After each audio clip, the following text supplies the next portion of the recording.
The logging site was a mess. The modular office had been pushed off the cliff. Deputy Thornton climbed up from the wreckage excited, breathing hard from the exertion. Nobody there. It's weird. Don't you think that's weird? Bored, Mulligan let out a mighty snort. Hell, it's always weird, Thornton. Just a question of sorting out what kind of weird it is this time around.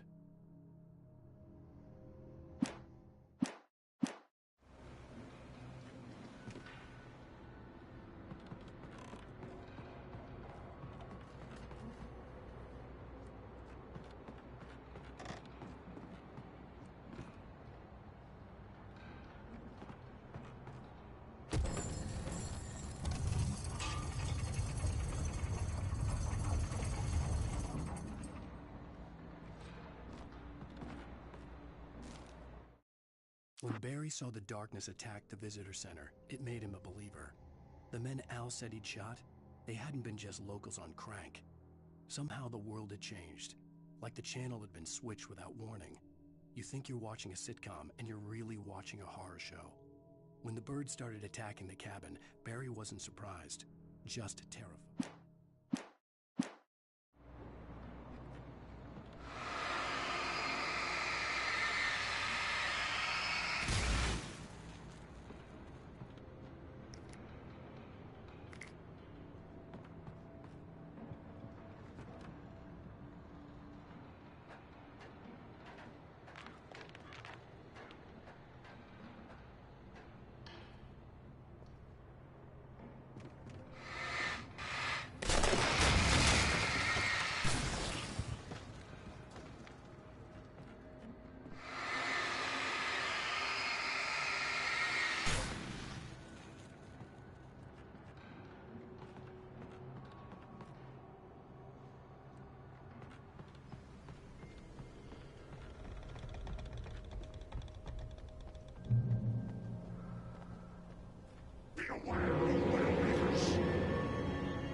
hazardous occupation.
Barry?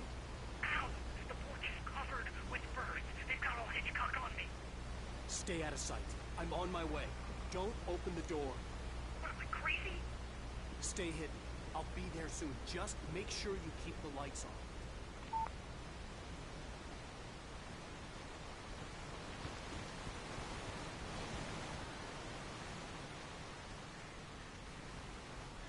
I still had to reach Barry at the cabin, but at least I was out of the woods.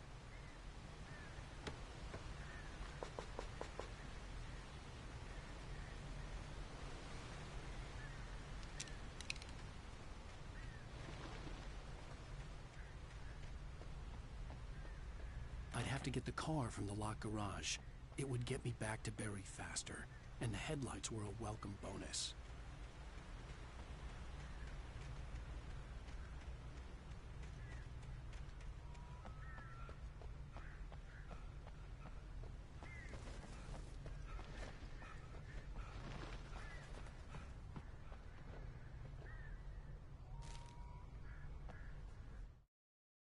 The FBI agent's command froze me in place. I considered surrender. It was all falling apart anyway. I could give in, let someone else deal with it. But it felt all wrong. Call it instinct, his posture, the way he held the gun. He was no friend. Shots ringing in my ears, I leaped for the hole in the fence and stumbled into the darkness beyond.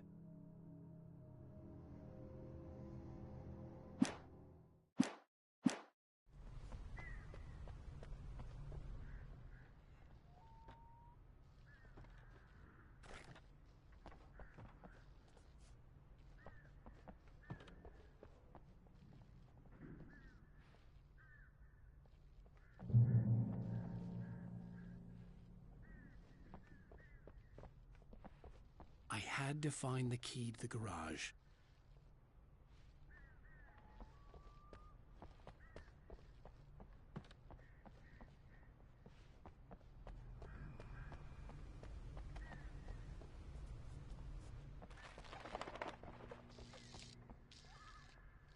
I needed the garage key to get to the car. A story is not a machine that does what you tell it. A story is a beast with a life of its own. You can create it, shape it, but as the story grows, it starts wanting things of its own. Change one thing and you set off a chain reaction of events that spreads through the whole thing. The characters have to be true to themselves. The events need to follow a logic that fits the story. A single flaw and the magic is gone. The story dies. Alice dies. You can learn about nature and yourself.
flare gun was probably the best weapon I could imagine against the dark things I was facing.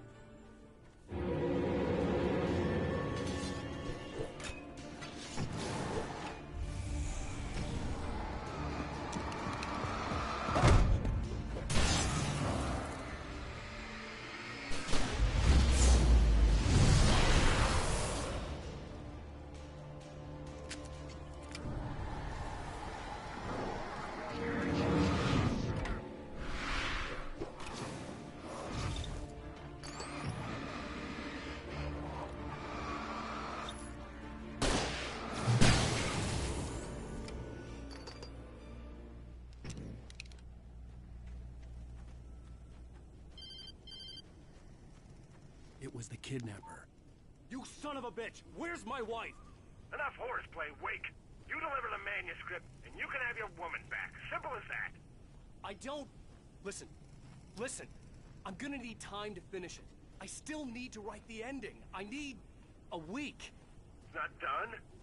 I need a week. 2 days. The old Bright Falls coal mine is nearby.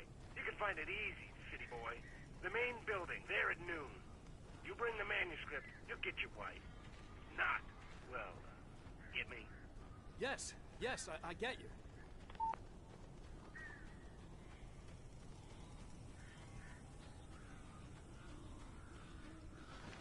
Barry had talked about birds over the phone.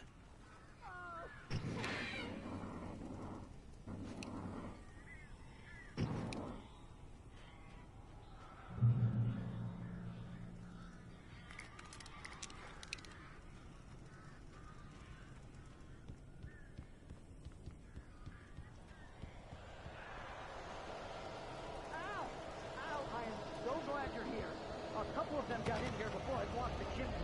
This isn't normal. These birds are weird.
Hey, Al.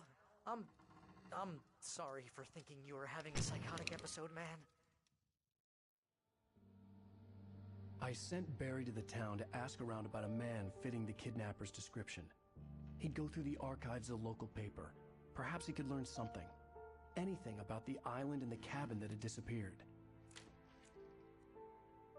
The man wanted a manuscript. I had to try to write him one to get Alice back.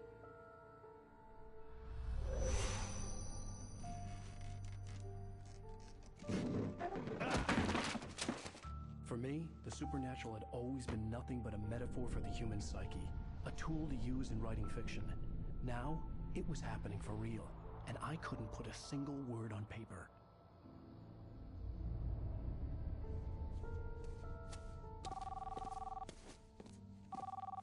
Barry Wheeler speaking. This is Rose. Rose? I found Mr. Wake's pages. Oh, you sweet, brilliant girl. Could you and Mr. Wake come get them? I live in the trailer park outside the town. We'll be there in less than an hour. I know. See you soon. Have a great day. Hope you come back soon. Welcome to the Oh Dear Diner. Good girl.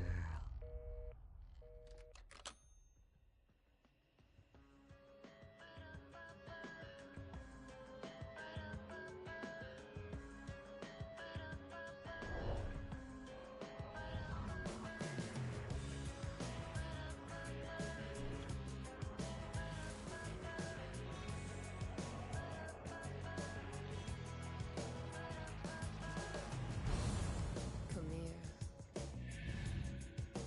Pretty please, can you tell me where I am? You, won't you say something? I need to get my bearings. I'm lost, and the shadows keep on changing. And I'm haunted by the lies that I've loved and actions I have hated. I'm haunted by the lies that wove the web inside my haunted head.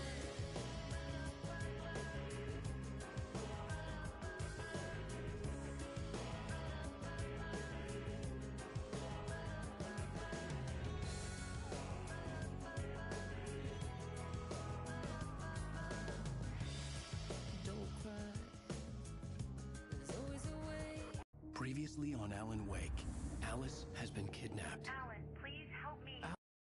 Alice? You'll do exactly what I say if you ever want to see your wife again. I can't tell anyone except my agent Barry. Damn it, Barry, they'll kill her. You're my best friend, and I'm worried that you're not right in the head. The ransom is a manuscript I supposedly wrote that's coming true before my eyes. It happened just the way it was on that page. So dark. I have found only a few scattered pages. I want the entire manuscript. The deadline is in 2 days. I found Mr. Wake's pages. Good girl. How the hell did she get her hands on the manuscript anyway? I don't know. She's resourceful. I told you were too hard on her. Listen, I found out all sorts of interesting stuff while I was digging around. Yeah. Mr. Wake, it's Sheriff Breaker. We have an FBI agent here, Agent Nightingale. FBI? He's anxious to see you. You'd better come to the station. Okay, I'll be right over, Sheriff. Let's make this quick, huh? Help you folks? Name's Randolph. I'm the manager. We're looking for Rose. Works as a waitress down at the diner. Rose, sure. Nice girl. Who wants to know? I'm Alan Wake. The writer, huh? I heard on the radio you were visiting. Well, I'll show you her trailer. That Rose, she's a nice girl. Always pays her rent on time. As I was saying, Al, I found all sorts of weird stuff from the local newspaper's archives. This place is crazy. Disappearances, mysterious deaths, urban legends come true, and get this, most of this stuff takes place around Cauldron Lake. Well, you ain't wrong, mister. The Indians thought the lake was a doorway to the underworld. I'm the God-fearing type myself. I don't hold with that sort of thing. Yeah, okay. Anyway, there was an island there owned by a guy called Thomas Zane. Now, some of the articles I found about him make him out to be a famous writer, but I ran a bunch of searches, couldn't find a single thing he wrote. Zane was heavily into diving, so much so that the place came to be called Diver's Isle. But the volcano under the lake erupted in 1970, and Zane went down with the island.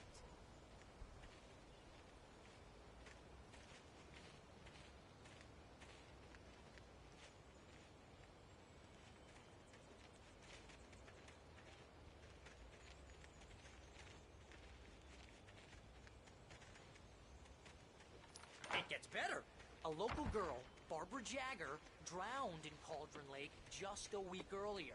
They were lovers. Sure, Jagger's a local spook store. The Scratchin' Hag. Comes for you in the dark. Childish stuff like that. Anyway, Al, I'm just getting to the best part. All of the articles about this stuff were written by Cynthia Weaver. I asked around, and she's that crazy bag lady you met. What, the lamp lady? She can be a little loopy, but she's not homeless or anything. Yeah, anyway, she knew both Jagger and Zane before they both died, and she had some kind of a breakdown.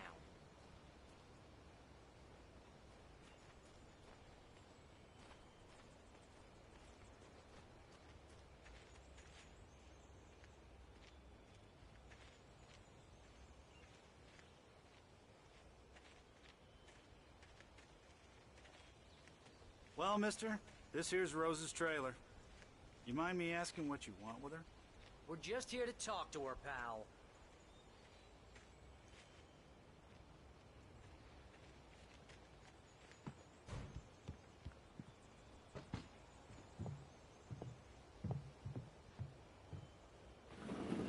Welcome to... Oh dear, Mr. Wake. I'm so glad you're here. Rose, you have my manuscript? Oh. Oh, yes. Yes. Please, come in. Hey, this is really good. Rose, Yes, my manuscript. I really need it. I understand. I know what you need. A muse to inspire you. Oh, for Barry? She doesn't have anything. Yeah, hey, Al? Al, what's... Oh... Barry! What? What?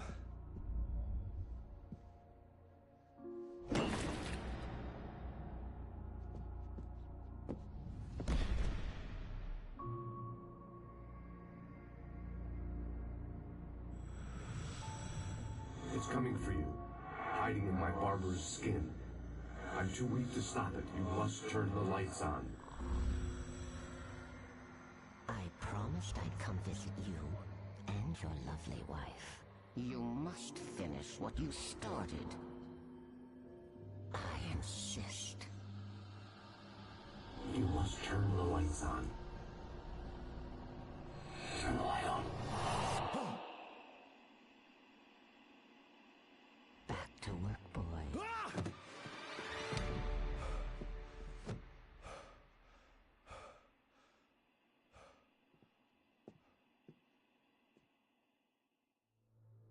I felt nauseous, hungover.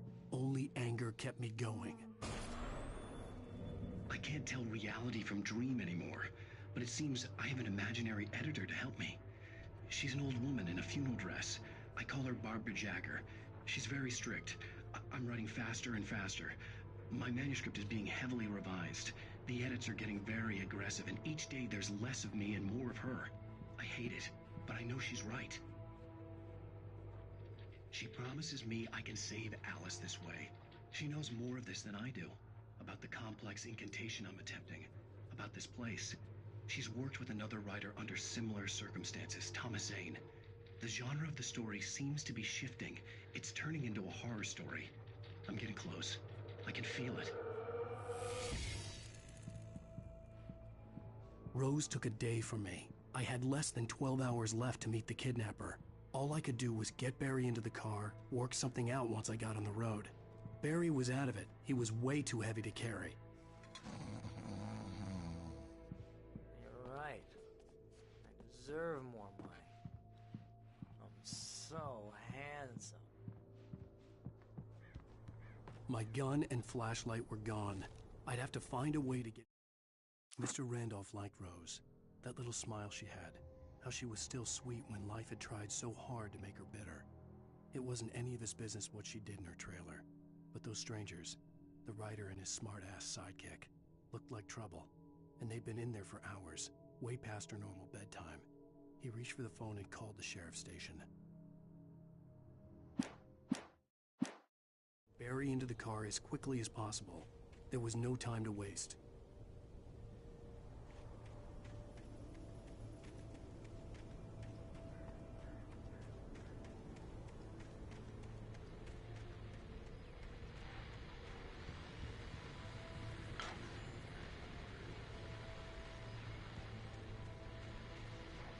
I just stepped outside to catch a breath of fresh air. Let me tell you, the weather's getting heavy.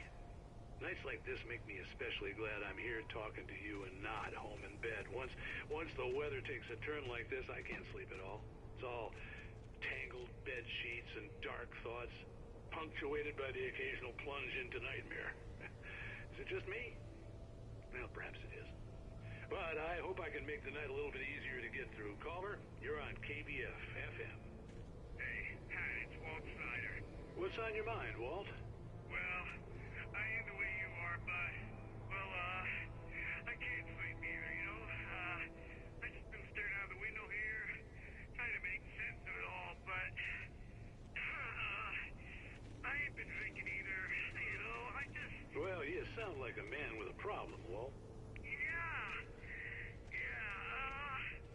I had a,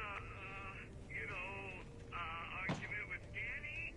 You know Danny, and, then I got in trouble with the law, you know, and, I'm just, well... I heard something like that, Walt. Yeah, well, you know, Danny's my best friend, and, he let me on bail today, and now I'm just alone here at the window, you know, waiting. Man, and there's something in the air tonight, man. I was just outside looking up at the sky above our broadcast tower thinking the same thing. What are you waiting for, Walt? I don't know. Something's gonna happen. You know, I think I better go. Well, Walt, maybe... No, thanks, Pat. Well, good luck to you, Walt. Hang in there. Let's take a little break, folks. This weather's really something else, huh? How can I be sure?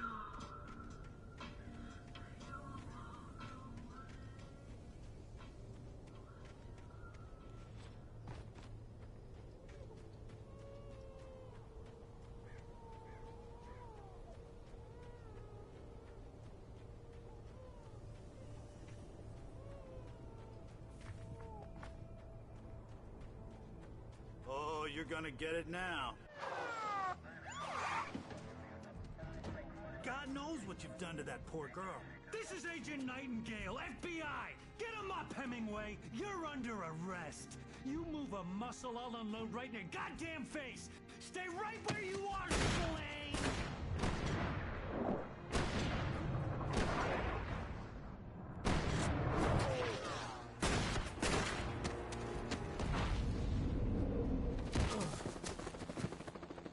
What are? I'm standing right here, you goddamn maniac!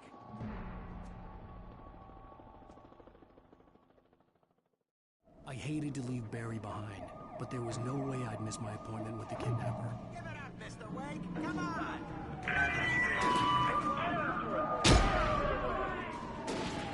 Move it! I'm shocked. Let him get away.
For decades, the darkness that wore Barbara Jagger's skin slept fitfully in the dark place that was its home and prison. It was hungry and in pain. It dreamed of its nights of glory when the poet's writing had called it from the depths and given it a brief, terrible taste of power and freedom. The rock stars had stirred it from the deep sleep the poet had sunk it back to in the end. When it sensed the writer on the ferry, it opened its eyes.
This horror was everywhere I went, circling me.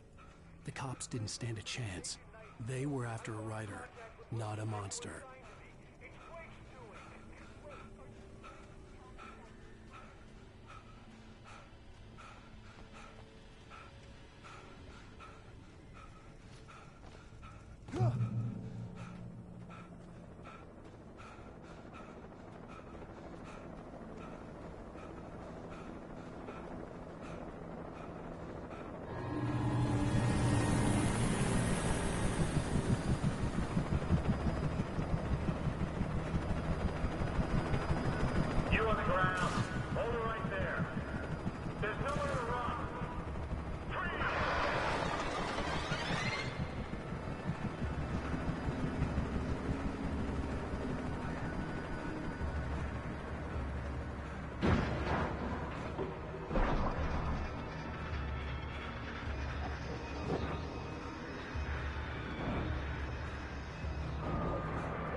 This is James. Mulligan, Thornton, come in. Over. Thornton here. James, we got both Wheeler and Rose in custody. They didn't put up a fight or anything. Why, they were... Hey, Mulligan, what are you doing? Come on. Sit down and give me that. James, Mulligan here. Over. Go ahead, Mulligan. Over. We got Wheeler and Rose here. Wheeler's drunk or hopped up on something. Speaking of which, that Fed had a pretty distinctive whiff of Otis Scotch about him, you know what I mean. Over. I don't have anything on that, Deputy Mulligan. Over. Well, whatever. Anyway, Rose is just being plain weird here. You better get Doc in to take a look at both. Over. Gotcha. You better get them here quickly. The Fed's gonna want to interview Wheeler, over. Oh, yeah, I bet he does. Looks like they have a lot in common. Mulligan out.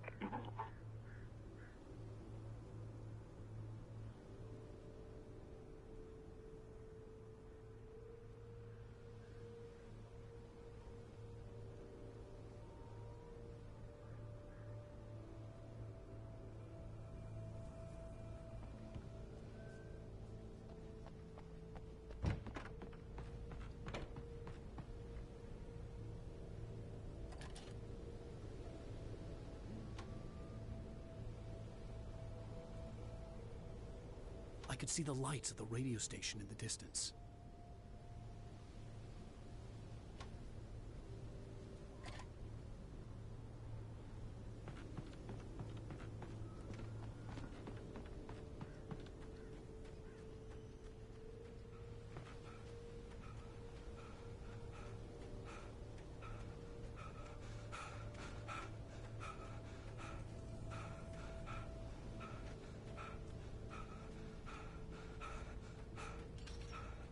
I imagined that the broadcast tower in the distance was part of the local radio station.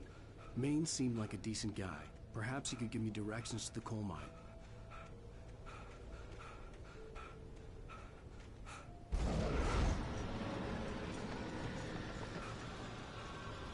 Unnatural shadows clung to the gate. I wouldn't get through without a light.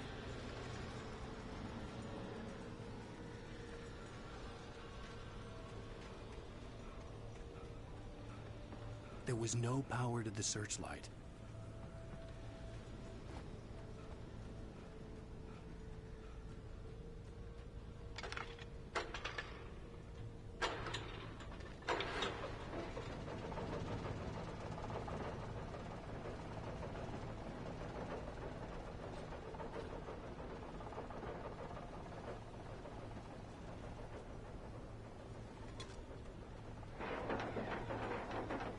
The old generator conked out.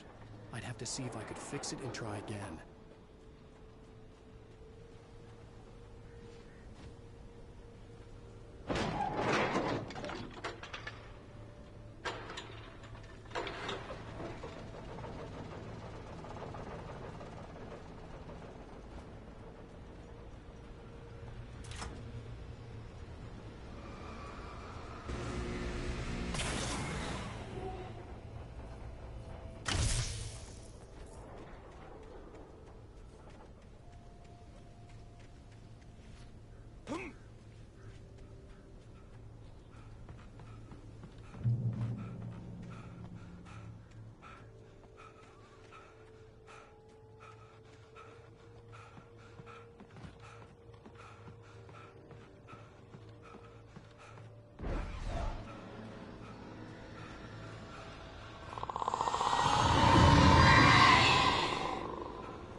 It took me a moment to recognize the flashbang grenades.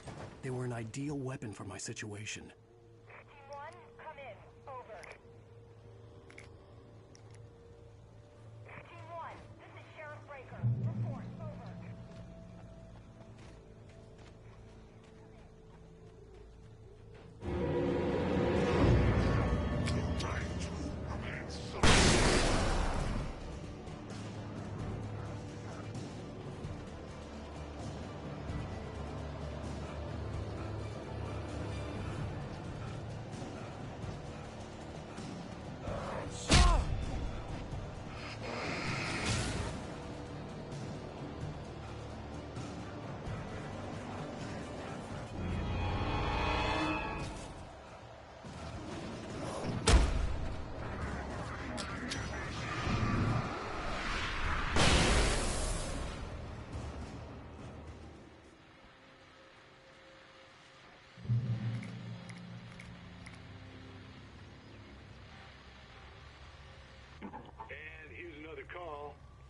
KBFFM with Pat Maine.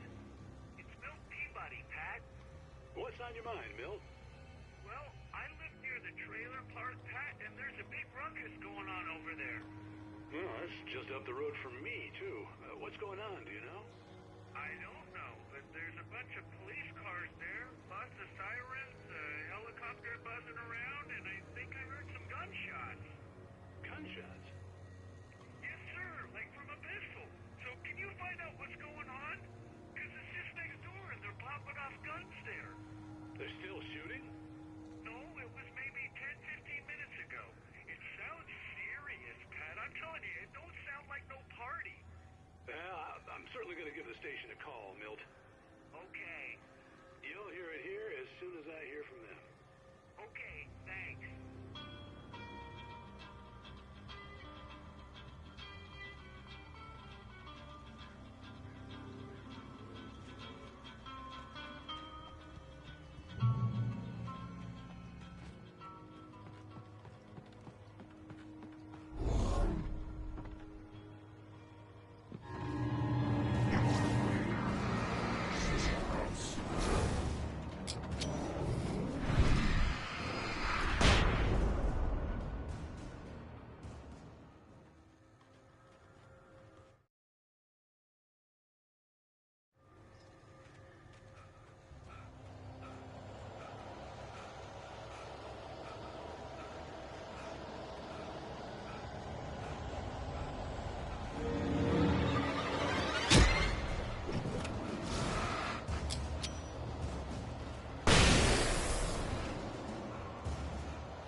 I hope Maine could lend me a car to get to the coal mine.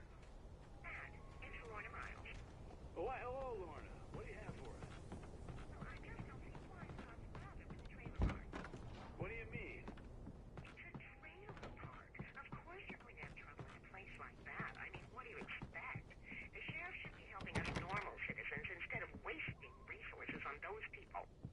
Well... Let the trash sort themselves out. I'm sorry, but my granddaddy settled in Bright Falls in 1911. Well, thank you very much for that, compassionate viewpoint, Lorna. Oh, here's a little surprise. The famous writer Alanwoke just walked in. Folks, I'm going to see if I can talk him into an interview. Come on in, Mr. Wake. Oh, I'm so glad you could find the time to do this, Mr. Wake. Nowhere to run now, Dan Brown. You back away from me.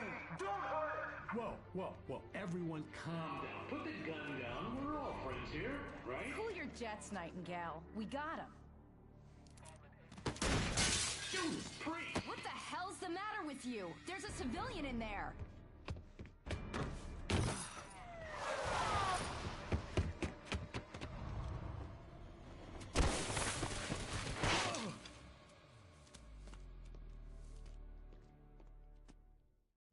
I'll get you yet, even if it kills me. You hear me?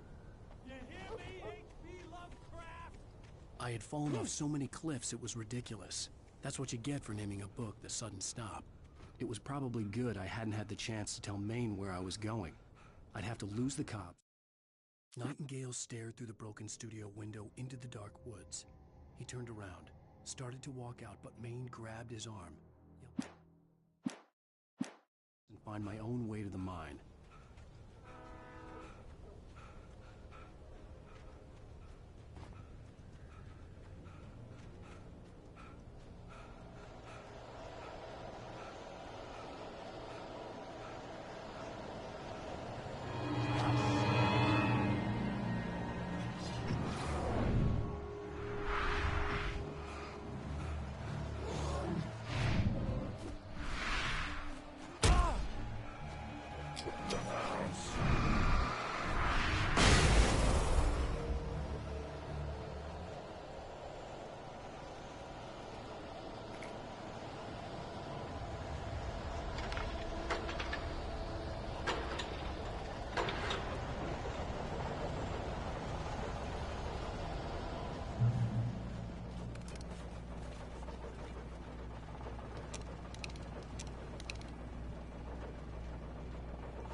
There was no sensible reason for the power company work lights to be here.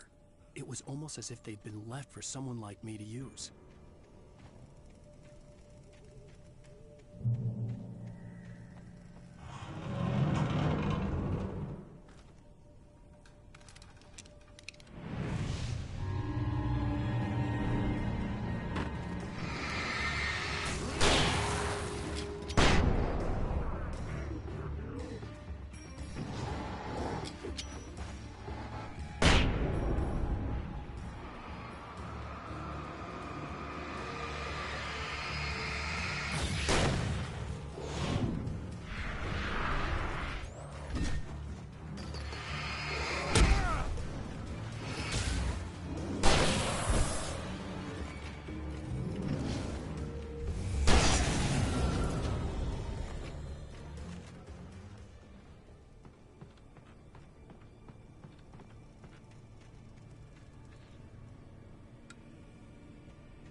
Sarah trusted her gut, and her gut said Agent Nightingale was an asshole.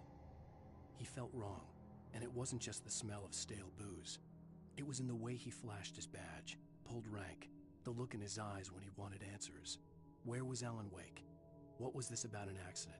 Where was his wife? And most importantly, why did she let Wake go? He wouldn't answer her questions. Federal business was all he'd say.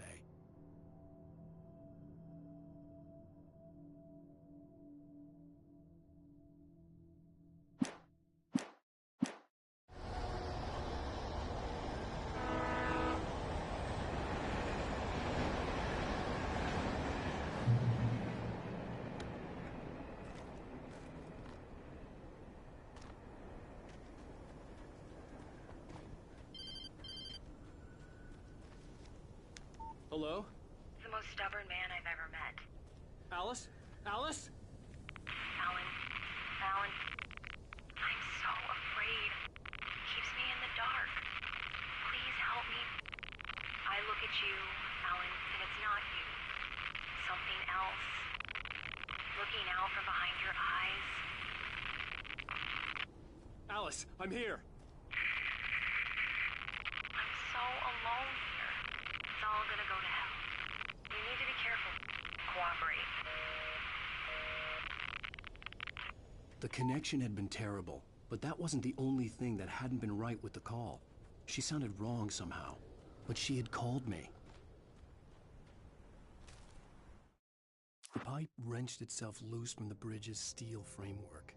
Wrapped in darkness, it floated in midair, twitching.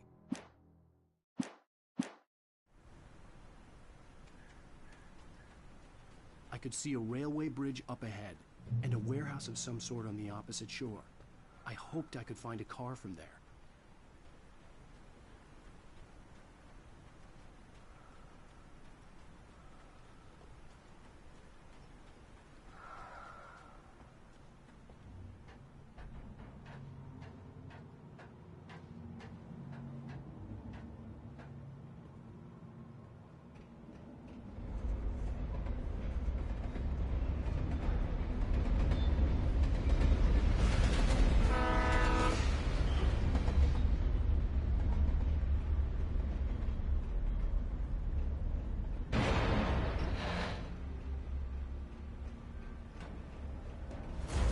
That was pursuing me was growing stronger, and it was taking over everything in its path.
I slammed the door shut right in his smug face.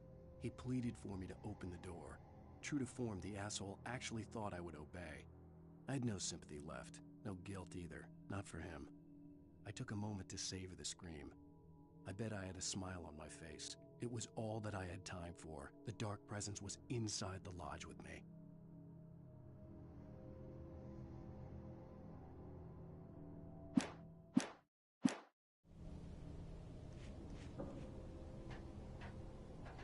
As a teenager, just starting to get interested in writing, Stephen King had been a source of inspiration to me.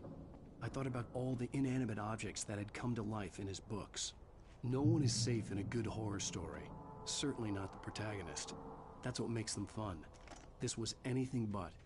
The darkness could possess anything, and it was getting closer.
We take the facts of our existence for granted, unaware that they are merely a thin veneer of desperate self-delusion, covering a vast cosmos of madness and horror.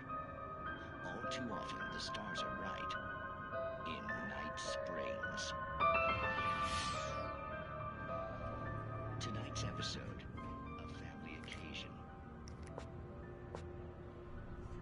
Journalist Alvin Derlis' trip to study the local customs of an insular community in Night Springs has been less than successful. Until tonight. Well, I'm glad you changed your minds about this. Ancient customs, local mythology.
this kind of stuff.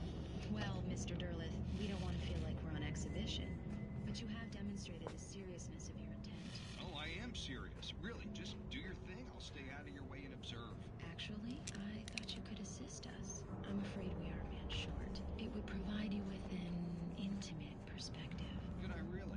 Of course, Mr. Derleth. Well, I guess that's the least I... What would I have to do?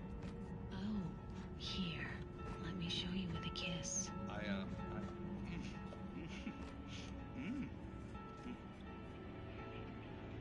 What did you... Hell?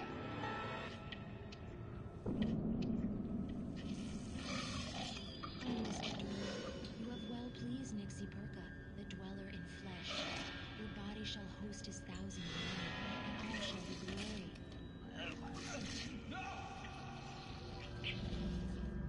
Shh, darling, be calm. Shh. Alvin Derleth learned a harsh lesson. If you go looking for mythology, it may come looking for you. And such quests always bear fruit.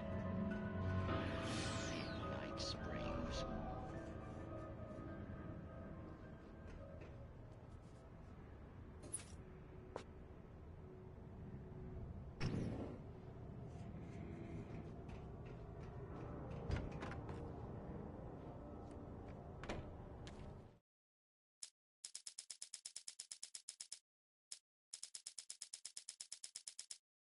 The darkness surged towards me, sucking everything loose from the ground into its depths, tugging at my clothes.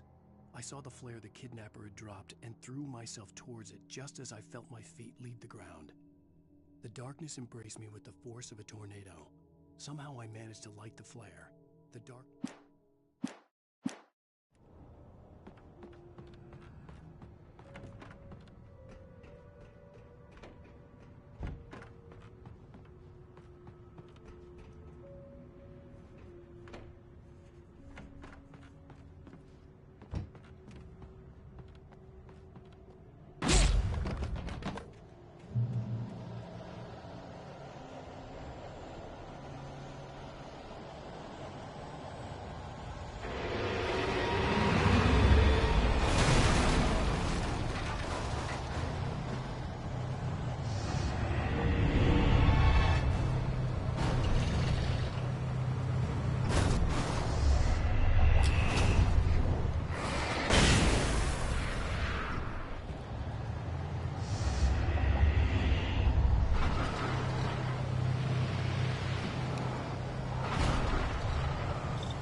I had never been this glad to see the sunrise.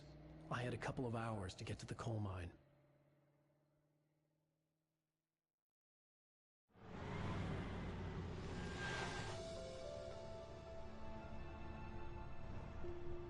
The coal mine wasn't far now.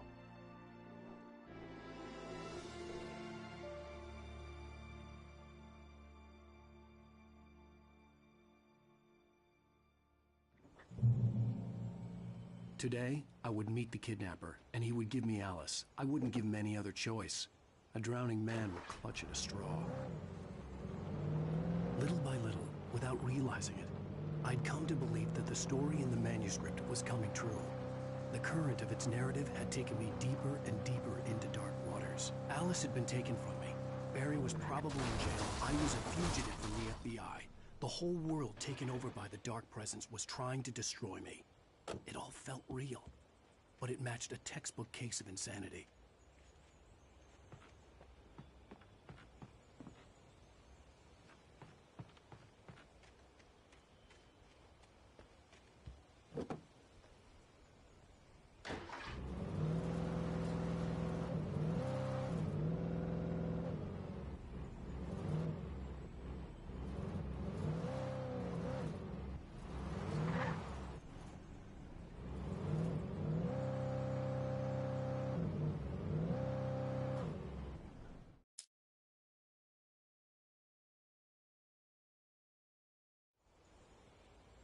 Today, I would meet the kidnapper, and he would give me Alice. I wouldn't give him any other choice. A drowning man would clutch at a straw. Little by little, without realizing it, I'd come to believe that the story in the manuscript was coming true. The current of its narrative had taken me deeper and deeper into dark waters. Alice had been taken from me. Barry was probably in jail. I was a fugitive from the FBI. The whole world taken over by the dark presence was trying to destroy me. It all felt real, but it matched a textbook case of insanity.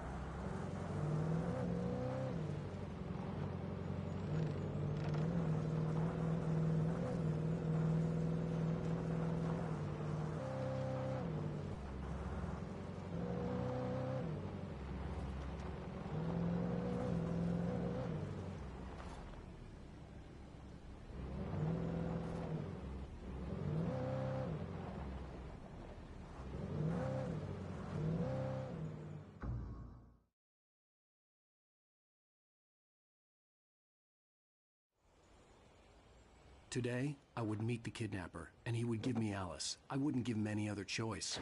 A drowning man would clutch at a straw.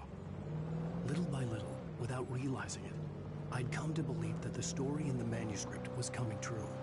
The current of its narrative had taken me deeper and deeper into dark waters. Alice had been taken from me. Barry was probably in jail. I was a fugitive from the FBI. The whole world taken over by the dark presence was trying to destroy me. It all felt real, but it matched a textbook case of insanity.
This is Pat Maine, and you're listening to KBF-FM. Folks, I want to apologize for kind of abandoning you to that looping music track last night, but I was detained.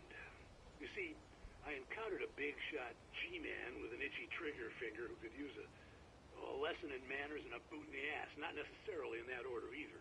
Now, folks, I know I'm not being very informative here, and I apologize for that. I really should just keep quiet, but I'm just so peeved right now.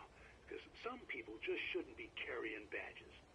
I'm just glad that our Sheriff Breaker was there to straighten things out. And if someone I met last night is listening, let me just say, I'm sorry if my mouth got you in trouble. I'm pretty sure you're not the bad guy here. Godspeed, son. I hope you know what you're doing. Now, on a lighter note, I'll be talking to Dr. Nelson all morning. But first, a little music.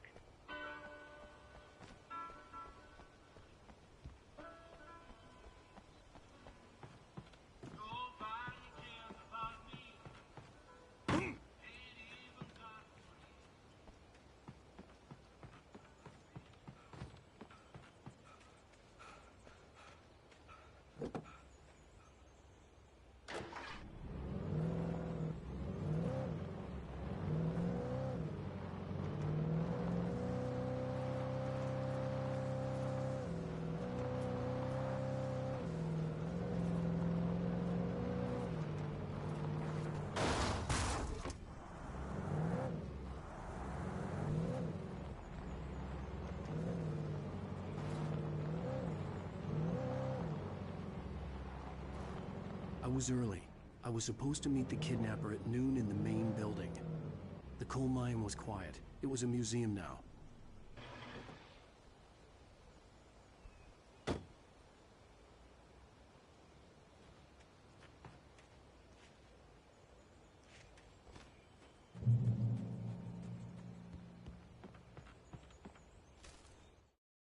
With Nightingale gone and the night wind blowing in through the broken studio window, Maine stared at Sarah. The sheriff looked away. Maine's voice shook with barely controlled anger. That boy's doing more drinking than thinking. I hope you know what you're doing, Sarah. He's got a sickness in his eyes. You take my word for it. He wants Wake for a reason, and it's not for anything good.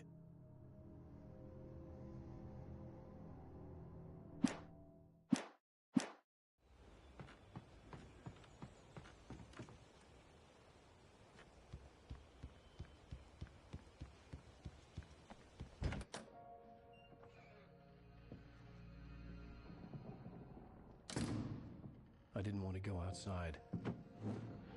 Cops had to be looking for me.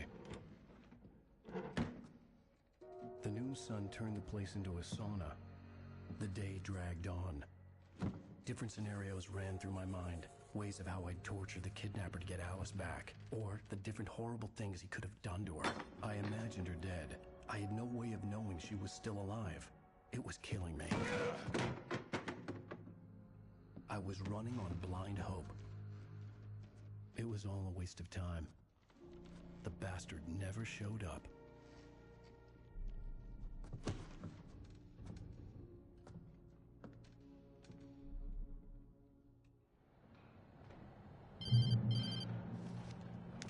Wake! Where the hell are you? Change of plans. You know where Mirror Peak is? It's a big mountain north of where you are. You follow the path from the mine, you can't miss it. There's a lookout point there. I'll be waiting. I'm through being jerked around by you. You want to see your wife alive? Because if you do, you better watch what you say to me. Do we understand each other? I want to talk to Alice. Yeah, and I want the manuscript. Don't keep me waiting, Wake. Hello? Hello! Ah! I'm gonna kill him! I had to get to Mirror Peak.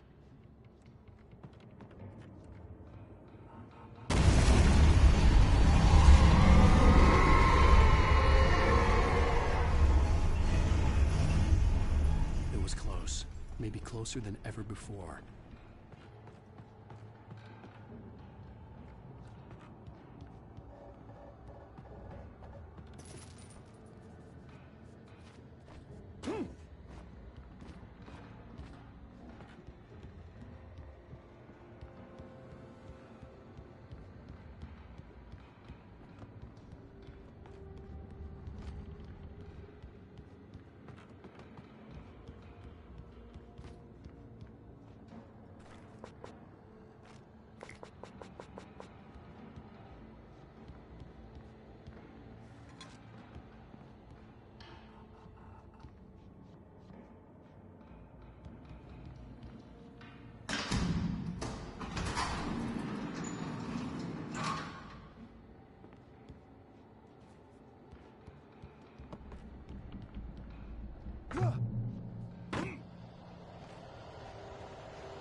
When Thomas Zane fell for Barbara Jagger, it happened fast.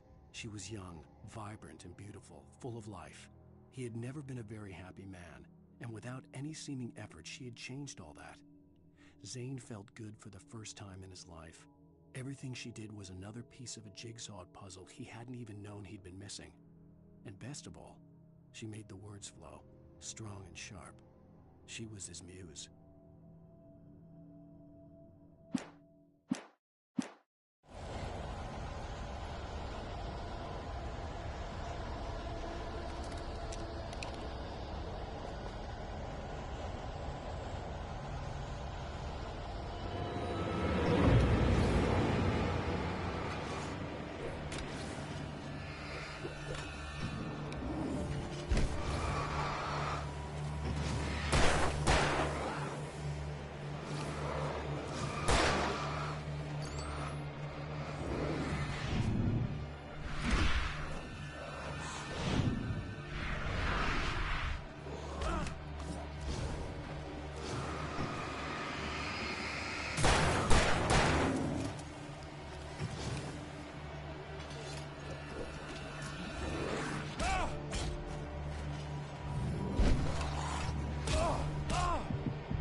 The only way to reach the hillside ahead was to go through the building. I had to find a way to avoid electrocution.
Some of the Taken retained echoes of their former selves.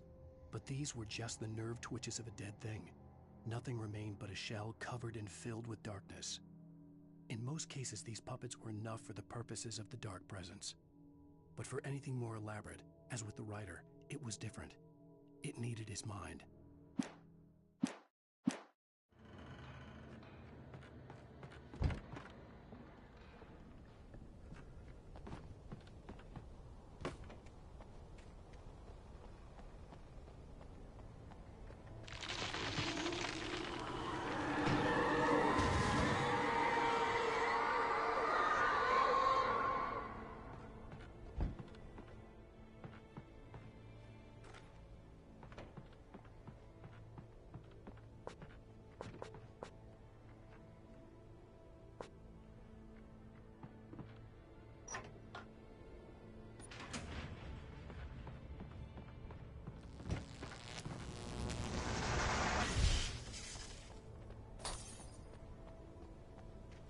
There was no way the flashbang grenades were Standard Power Company equipment.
I stared through the bars of the jail cell.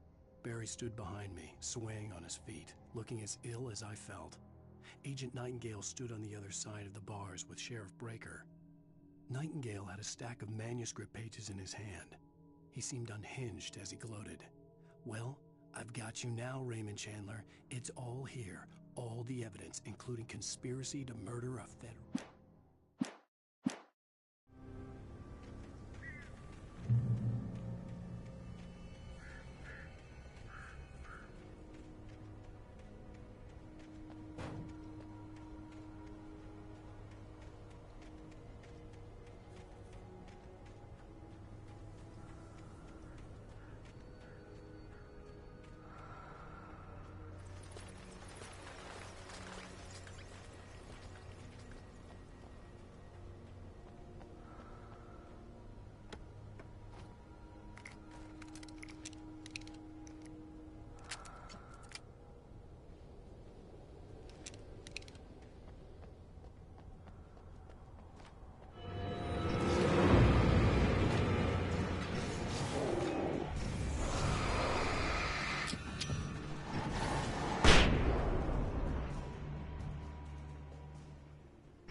I had no real plan.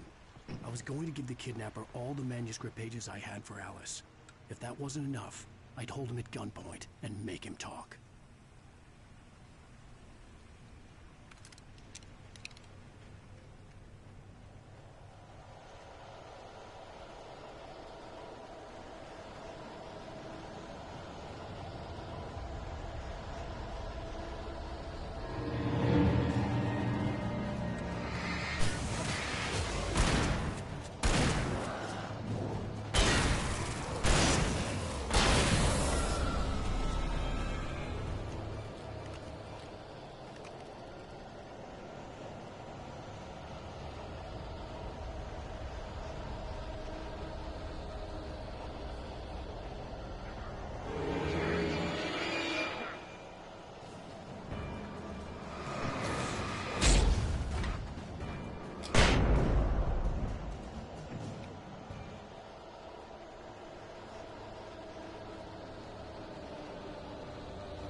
The dark presence was moving ahead of me in the same direction I was going. A cold feeling settled itself in the pit of my stomach. Was it going for Alice?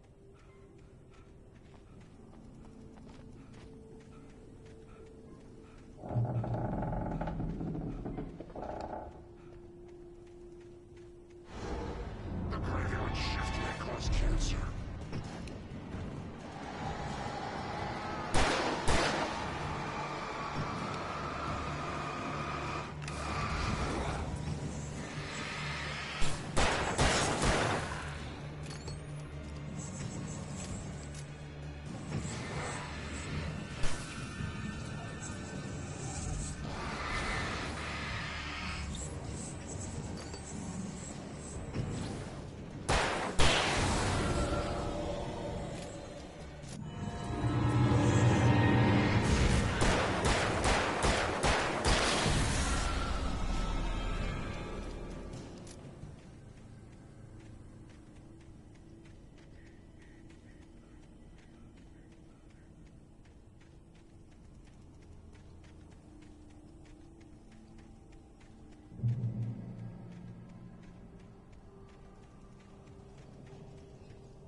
The place was dead, a ghost town. Had been for decades, maybe a century.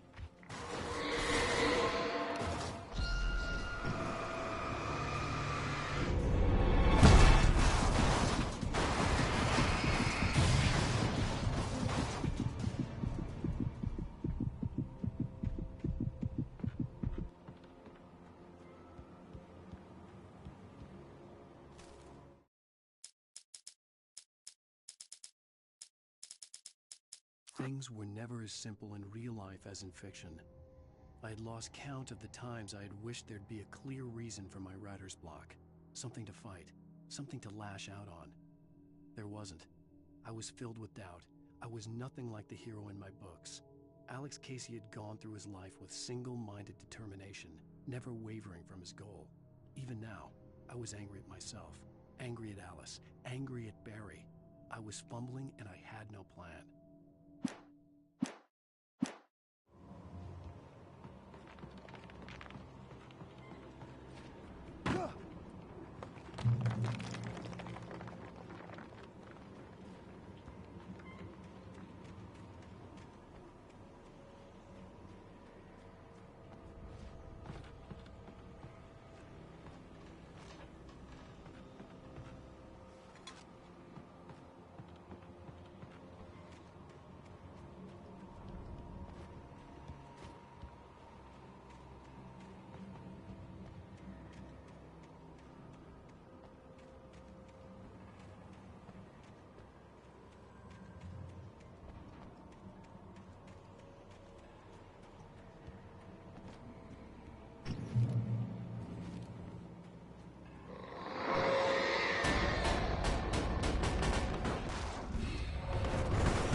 I needed a key for the door.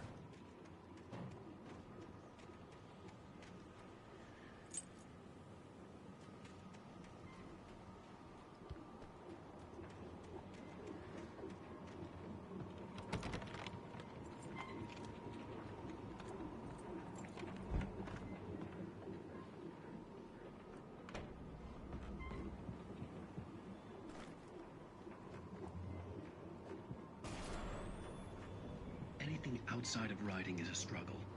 I feel ill. I managed to make my way downstairs. There's a shoebox filled with books and papers by Thomas Zane. It's very hard to focus, but I managed to read some of it. He's a poet, and a good one. He writes of muses and creators summoning fabulous things from a magic lake, using his powers to shape the world of a realm of gods and dreams and demons, dark things that wait for a chance to slip through, wearing the flesh of men as disguise. Zane writes about himself, his girlfriend being taken over by a dark presence, about growing scared of the lake. Zane believes it's a mirror to the gaping void of darkness above, where some Lovecraftian presence lurks. I crawl back upstairs. I'll borrow these things for my story. They ring true. They fit.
The kidnapper had sent me a text. The message was full of spelling errors and insults. It was telling me to hurry up.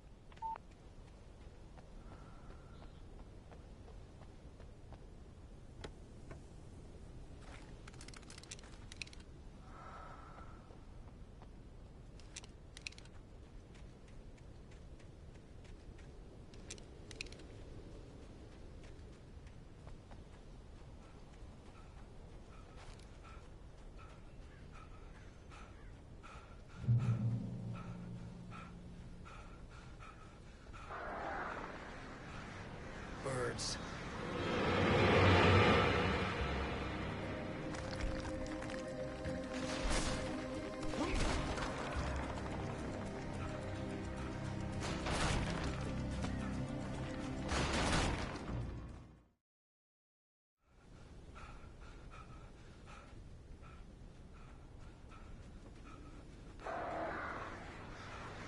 Birds.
Thomas?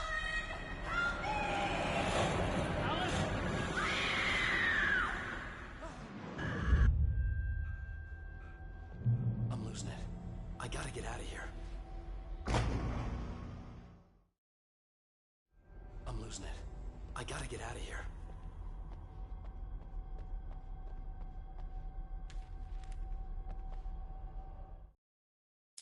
The hunters were big, thick-set men, confident and at home in the woods. They were feeling good, running on beer, ghost stories, and camaraderie late into the night. It did them no good, as they were taken by the dark presence, sucked deep into a darkness far worse than any ghost story they ever told or heard.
Even behind the closed doors and curtains of his grimy room at the Majestic, the local motel, Nightingale could feel the locals' eyes on him, the unrelenting pressure of their judgment. He forced it out of his mind. For all he knew, they could all be under Wake's spell already. You do what you have to do to get the job done. He took comfort from the bottle in his hand. Please, he thought, just let me get through this.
I'd have to make my way up this mineshaft in order to go on.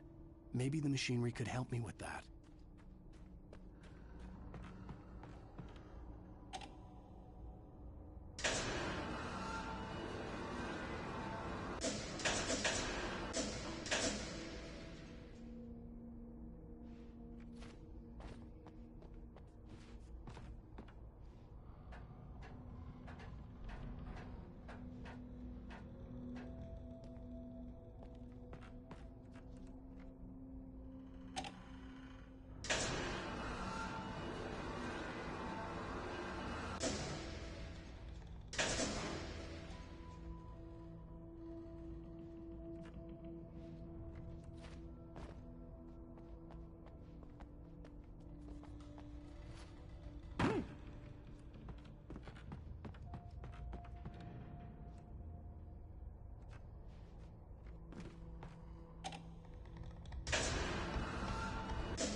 Lightning flashed behind the windows of Cauldron Lake Lodge.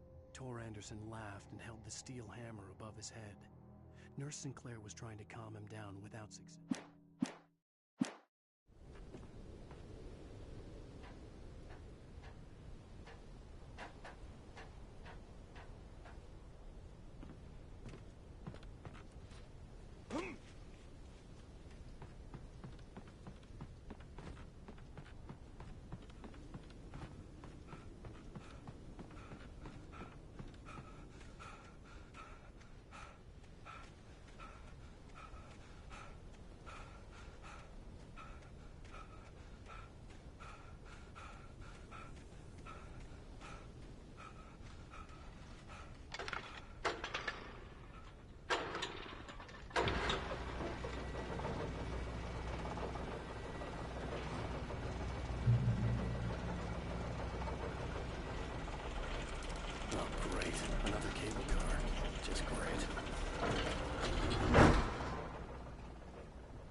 Mott had checked all of Stucky's rental cabins.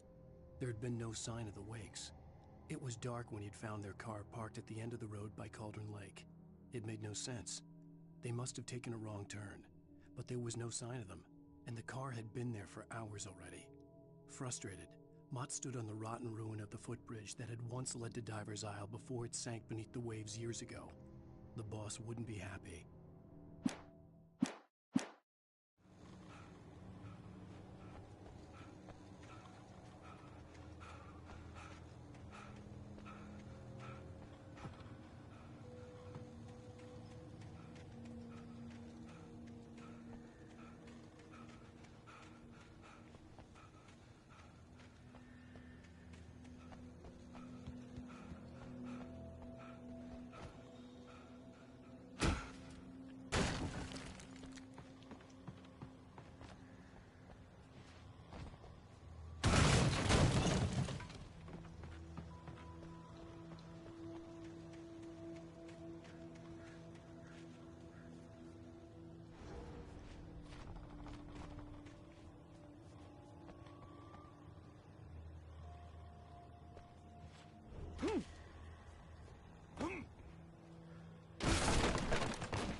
I could see Cauldron Lake. I thought I could make out the spot where the island and the cabin had been.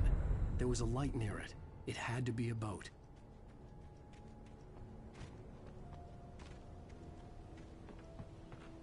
I was close now. I tried to hold on to Alice, but her form melted away. I was losing control. Dr. Hartman stood in her place. I wanted to hit him, but my arms were jelly. He smiled. It was a reassuring smile, and I hated him for it. I had to give you a sedative. Don't fight it. You went through another rough period. Right now, it's very important that you stay calm. We don't want you to have another episode. You're a patient at my clinic. Have been for a while now.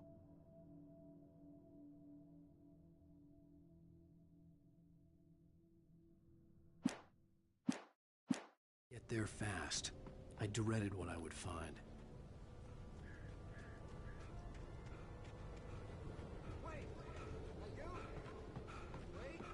Hey, I'm here! I'm coming! No! Get away! Sorry. Please, it's late.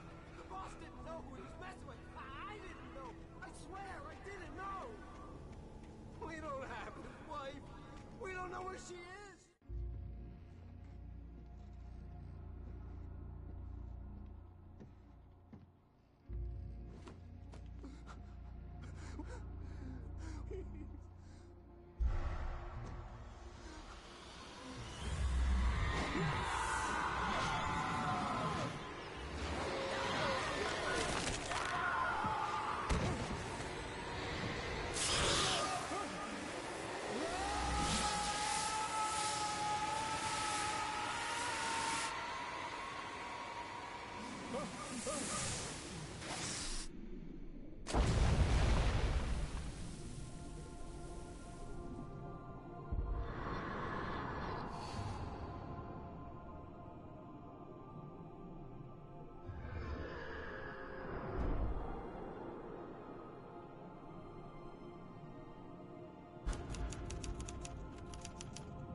What a wretched life. I was born on the day that my poor mama died. I was cut from her belly with a Stanley knife.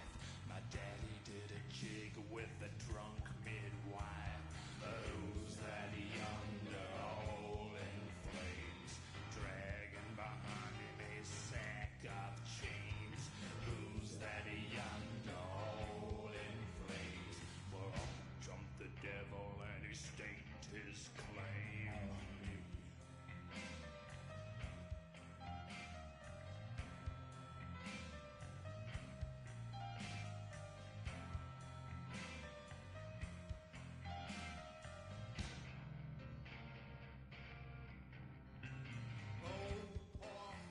I was doomed from the start, doomed to play the villain's part. I was the baddest Johnny in the apple cart. My blood was blacker than the chambers of a dead nun's heart. Who's that milling around the courthouse steps?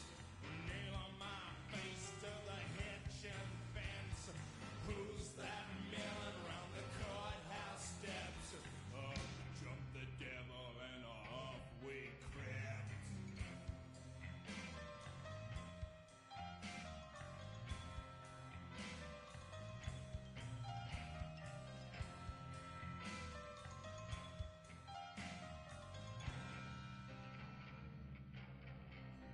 Oh no, where could I go with my hump of trouble and my sack of woe?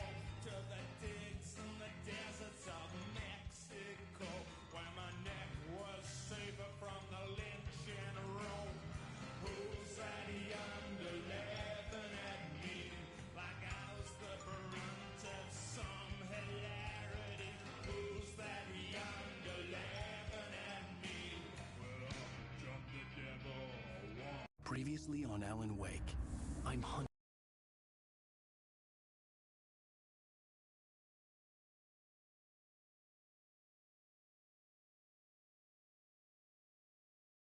by the law. Sheriff, Wake's running. I'm giving chase. Are you seriously telling me that writer just took out my deputies? A thriller I supposedly wrote is coming true.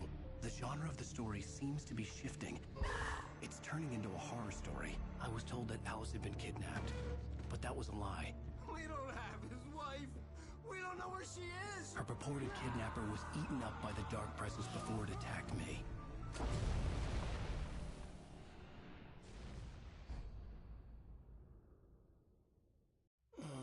Alan, shh, baby. It was just a nightmare. Alice. There you go, Alan. Hartman, I fell. I had to give you a sedative. Don't fight it. You went through another rough period. What? Right now, it's very important that you stay calm. We don't want you to have another episode. You're a patient at my clinic. Have been for a while now. The shock of your wife's death triggered a mental illness. No, you're lying. You're suffering from various symptoms of undifferentiated schizophrenia. Bastard. It's okay, Alan. Just let go.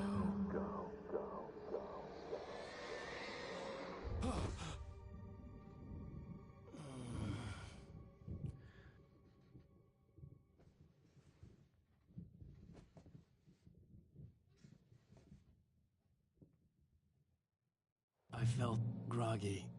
Whatever Hartman had bumped in me was making me numb. I felt like this was happening to someone else. Someone I was watching on television. I couldn't think. Couldn't focus. The door was locked. I was a prisoner here.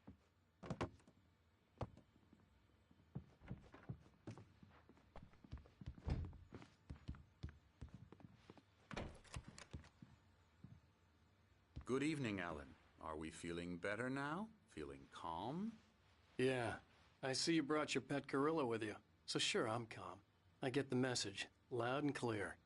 Why, right. That's the spirit. You're being very brave, Alan. I understand you're confused. I would be more concerned if you weren't suspicious of me. I don't blame you for it. Big of you. Now, why don't you come with me? We'll reacquaint you with my clinic and go over everything you might have forgotten. Little walk and some fresh air? Yes, it will do you good. This corridor is for patients. Most of them aren't here right now. Jack took them out for a fishing trip, except for the ones who are particularly vulnerable, of course.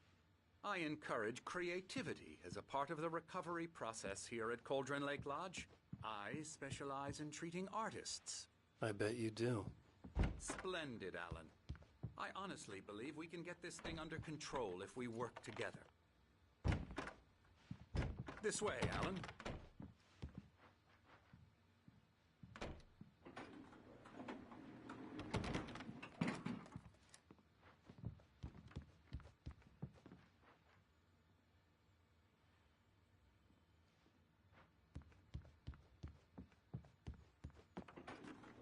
Now, Alan, from past experience with you, I know I need to get right into the heart of the matter as quickly as I can after an episode. So I'm just going to say this. Alice is dead. No. You're in a very vulnerable state until you understand and accept this. Alice drowned, and you couldn't face that. You're suffering from hallucinations, paranoid delusions, unusual thinking, an obsession about light and darkness, a feeling that everything revolves around you, your thoughts and dreams. Your mind has constructed an elaborate fantasy scenario in which your writings are affecting reality. She has been kidnapped and supernatural forces of darkness are trying to stop you.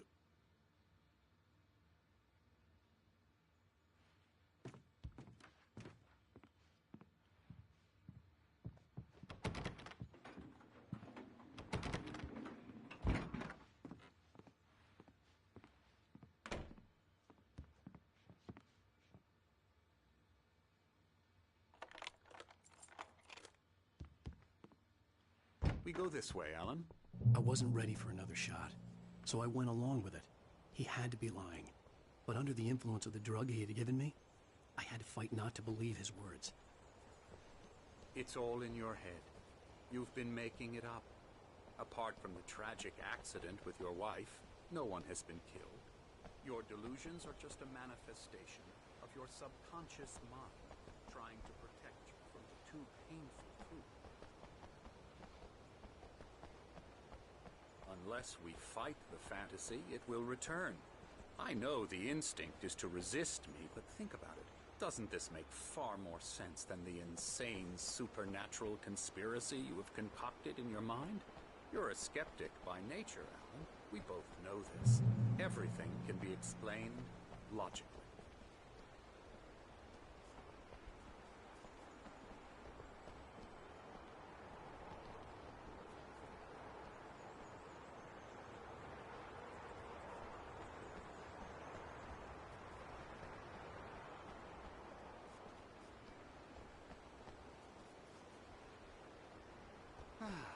never get tired of this view.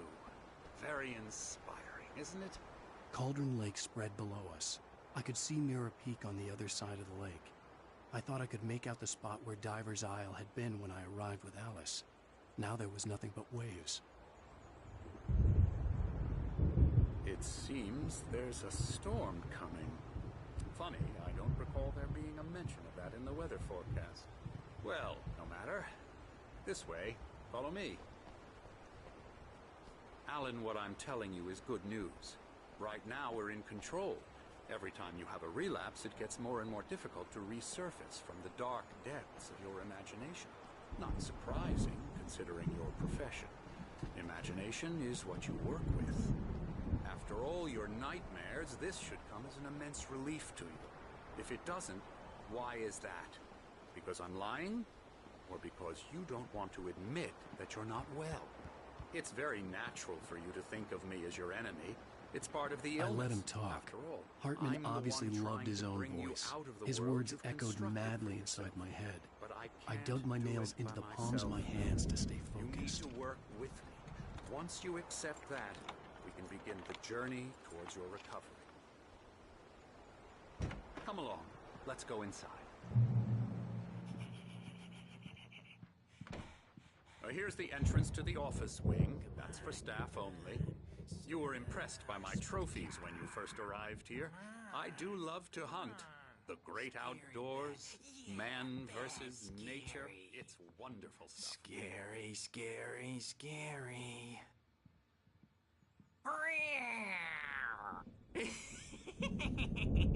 Emerson.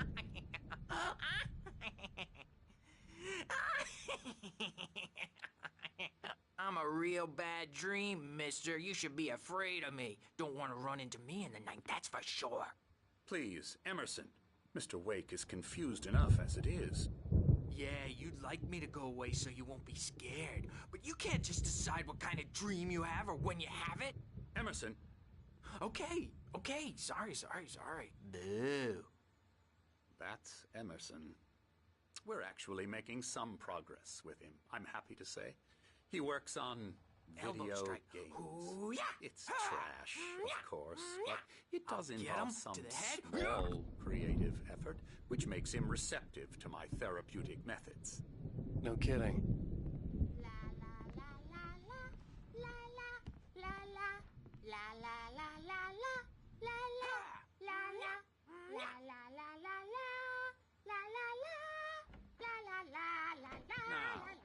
You might have noticed the typewriter in your room.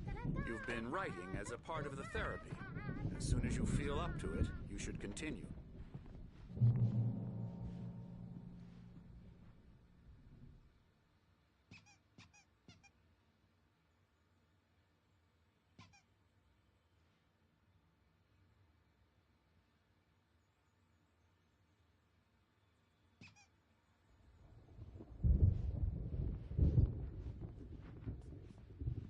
My rheumatism's killing me.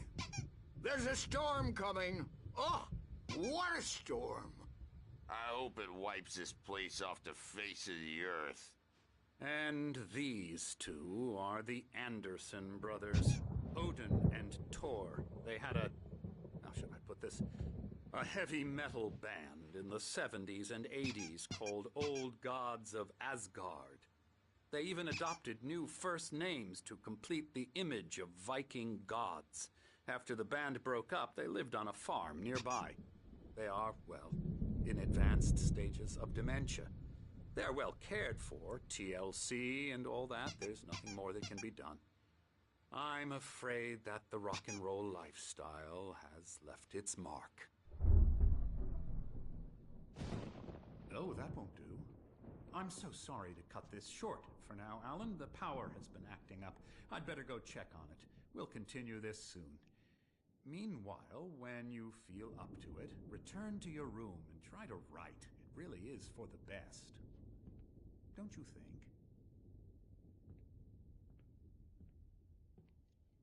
I'd like to bash his head in with a hammer. Oh, he'd love to fish out our secrets, but he has no clue. He's not crazy enough. Not crazy like us, Sonny. Yeah! on, Sonny. Who else could understand the world when it's like this? It takes crazy to know crazy. That's the sanest thing I've heard in a while. Zane! You're all right, Tom. Hey, we like him, don't we, bro? He's got to go to the farm. The Anderson Farm. Valhalla! We wrote it all down, lest we forget. A crash course. All you need to know to get your head right. You need to find the message. Here, Sonny, here's something for you. Gave me a rash, but I kept it safe from these bastards. My head...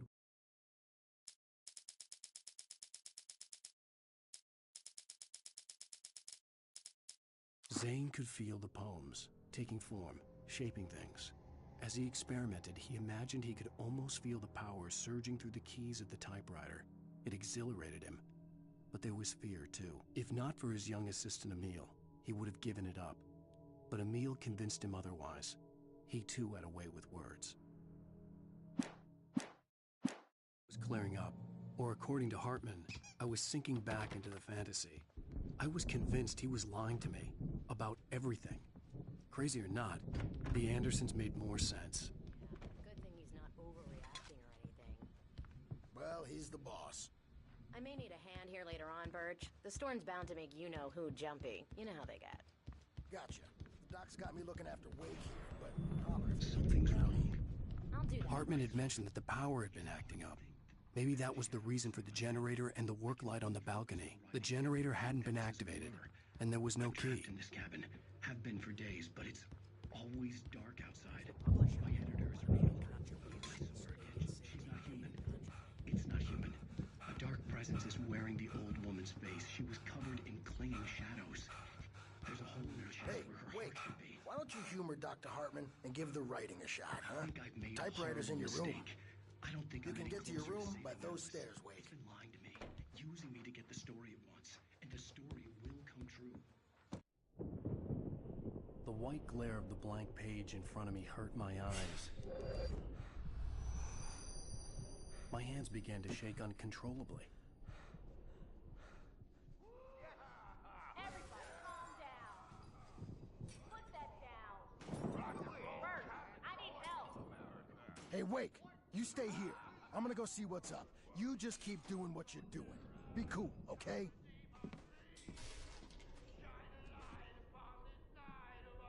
I didn't know what the chaos was all about, but it could be my only chance of getting out of here. I don't know. Here's a friendly poke from Mjolnir. Hartman kept talking, giving Barry the grand tour, clearly proud of the place. He went on and on about his hunting trophies, and Barry was impressed. But he was here on business. He raised his voice, cut through the monologue. Hey, Hartman, where's Al? Hartman stopped in mid-sentence, annoyed at the interruption. He nodded at the hulking orderly standing nearby. The man smiled and clapped a practiced hand on Barry's shoulder. Oh, afraid of the crazy brothers, are ya? Not so weak Sinclair now, looked bad. are we? That wasn't a love tap. The crazy old fart hit her hard. If she was one of Hartman's goons, she had it coming. I had to get to Hartman's office. He had taken all my manuscript pages. That's where he'd been keeping them. It's my storm. I'm taking it. Face the music, Birch.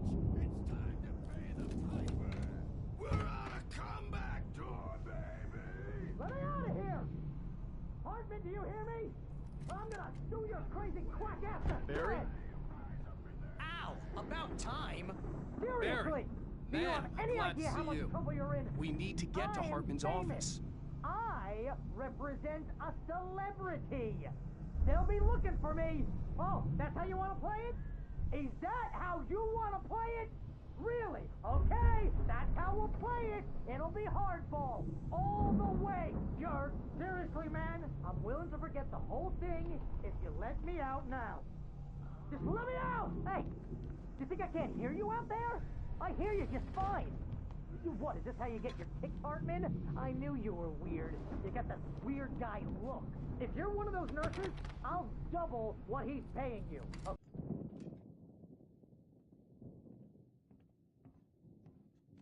These were all the pages I had on me. And more.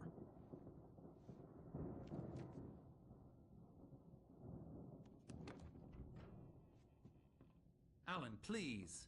You're sliding back into the... Tell me one more lie and I'll shoot you in the face. Ah, well, it was worth a shot. Really, Wake, come on. Let's work together on this. You have no idea... Hartman, shut up! Barry, get out of here. I'll catch up with you. Get a car. Oh, Al, let's just... Go! Wake, listen to me. This is a mistake. Don't you see? Together we can create something absolutely wonderful. With your ability and mine.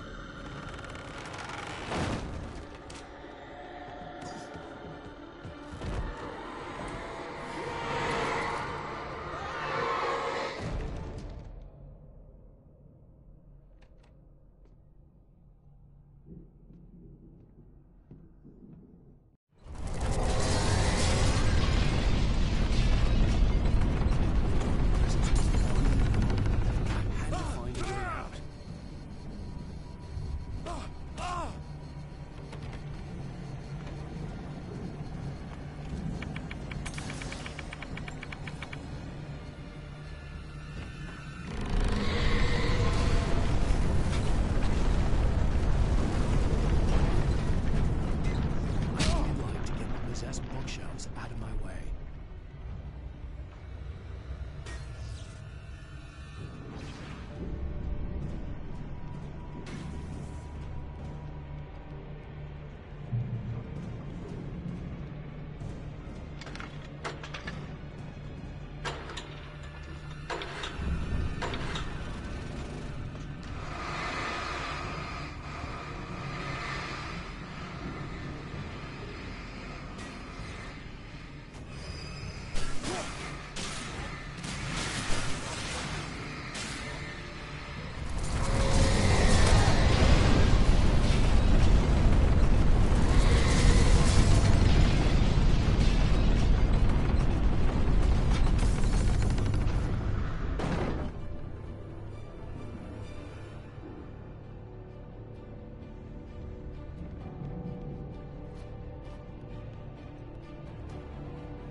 Hartman knew he was no creator.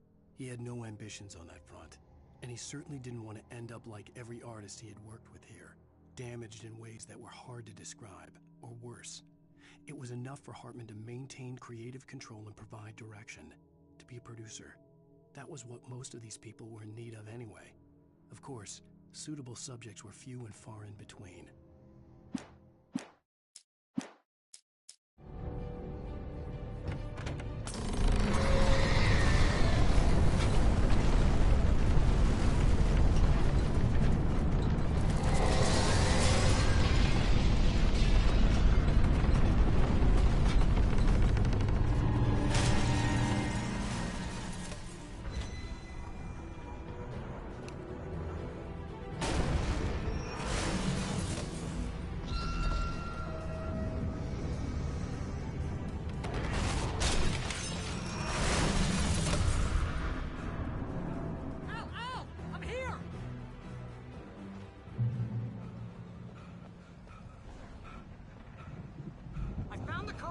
Gate's locked. You're gonna have to go through the hedge maze over there.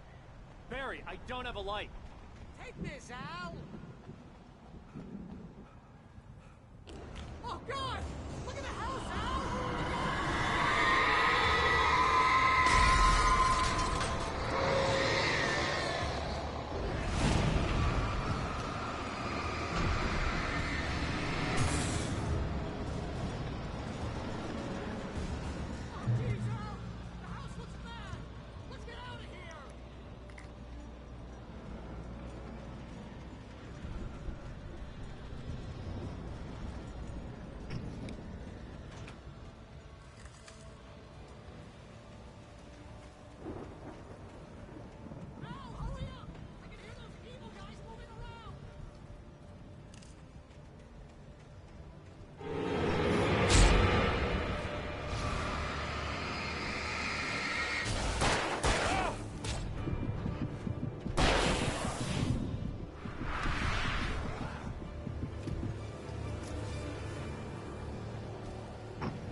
Hartman followed the fall of Alanwoke with his binoculars. When the rider hit the water, he ordered Jack to take the boat to him. The spot was easy to see in the dark, even with all the extra lights in the boat. The flare floated and kept burning even in the water. Jack turned the radio louder as the engine sputtered. The music was rough and clanking, something the Anderson brothers would no doubt have enjoyed. But Hartman chose to ignore it. Wake was finally within his reach. I stared at the Viking paraphernalia that littered the area, surrounding an unlikely centerpiece. A full-size stage complete with an impressive sound system with all the trimmings, including a dragon. It took a special kind of crazy to build something like this in a remote field. When the sky split open with a deafening boom and the music started blasting, it felt strangely. Hartman hurried down the corridor. He had disliked leaving Wake when he was surely at his most susceptible to therapy. But this was not an ordinary storm. Wake had been writing, and he had woken something up in the depths of the lake. Now, it was coming for him. Hartman had naturally prepared for a situation like this. The idiot brothers... Turn it off! We don't want any fighting. It makes people sad.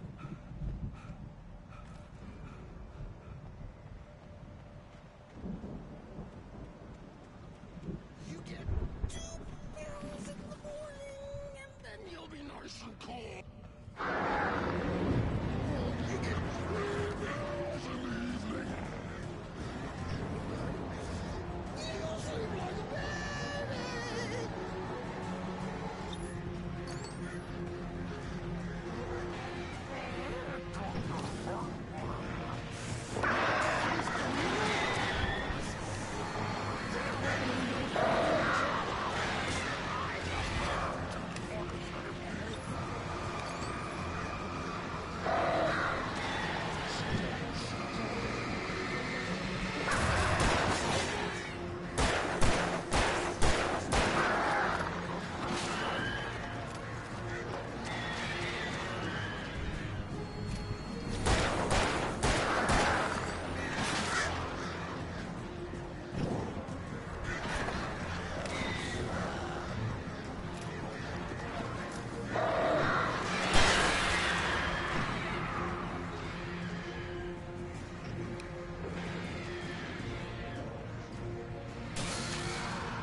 Mott knew that Wake was smarter than him.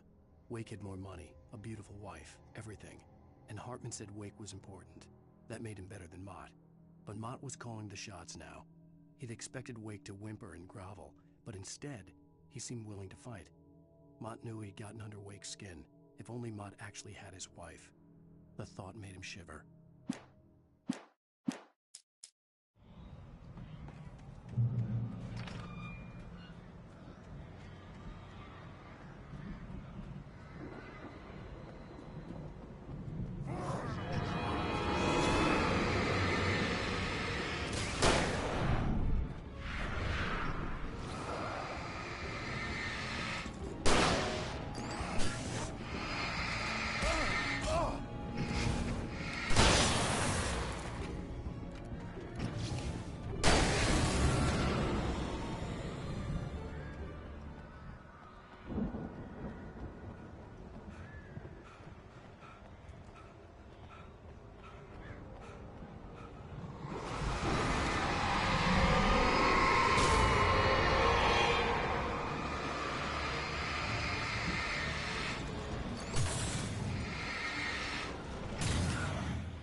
the moment, Barry was just glad he had survived the fall.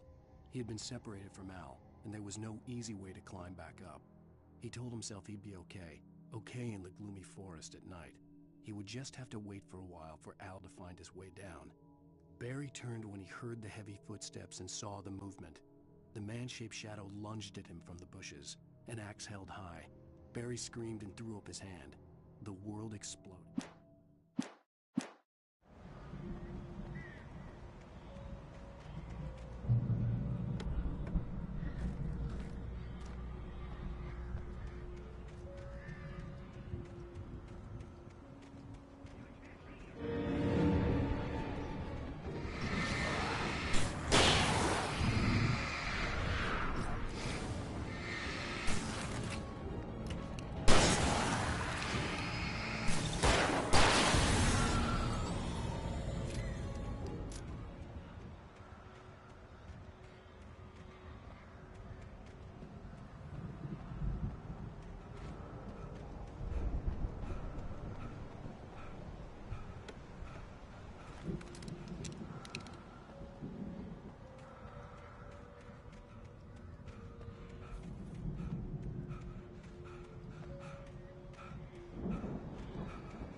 Hartman watched as Wake's features slackened.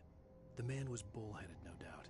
Even lying on the bed, he'd almost broken Hartman's nose the second time. But with a little time, he could break Wake down, give him proper direction. Wake was easily the most promising subject he'd had. Well, since Tom, really. "Sleep well, Alan," Hartman whispered with a smile. "Let me take care of you." He sniffed hard to clear his throbbing nose, swallowed blood, and barely tasted it.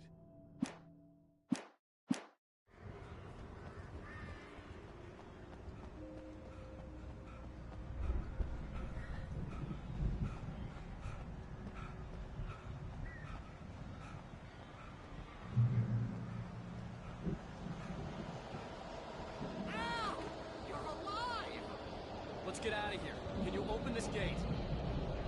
Maybe. Barry.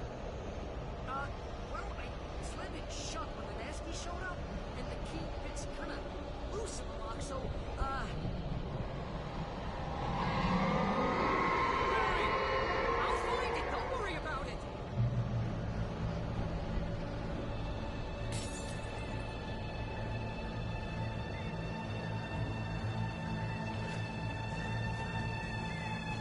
Hurry up, Barry! Come on!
tell me we're headed for the nearest "You're now leaving Bright Falls. Come back soon" sign. We're going to the Anderson farm. I knew you were gonna say something like that. You know what? You owe me big time for this. When this is through, if we make it, I don't care what anybody says, I'm done with darkness. You're gonna buy me a tanning bed as a gift, and I'm gonna live in it.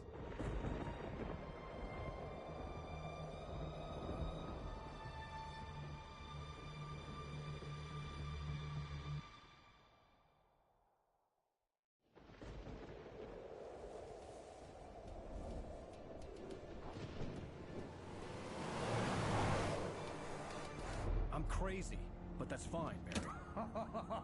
Oh, you got that right, Al. You're barking mad. You are by far the craziest... But maybe that's inevitable when you deal with crazy stuff like this. It helps. This is happening, Barry. Alice, they never had Alice. She's trapped in the darkness at the bottom of the lake, but she's not dead. Al, how can you know that? I know, Barry. I can... Al, No, listen. I can bring her back. I can find her. There's something special about this place. The lake, it does something to the works of art created here. It makes them come true. But there's a catch. The dark presence, whatever that thing is, twists it to its own ends. That's why all of this is happening. It's using my manuscript to take over everything. Al, I believe you. It happened to Thomas Zane before, it happened to the Andersons. I believe you. Crazy or not, you're not delusional. Weird shit's going down. That's a fact. I'm on board, man. I'm with you. The Andersons knew about it, but they were too far gone to tell me with all the drugs they were on. But they wrote it down. There's a message somewhere at their farm, Barry. We just need to find it. Look out!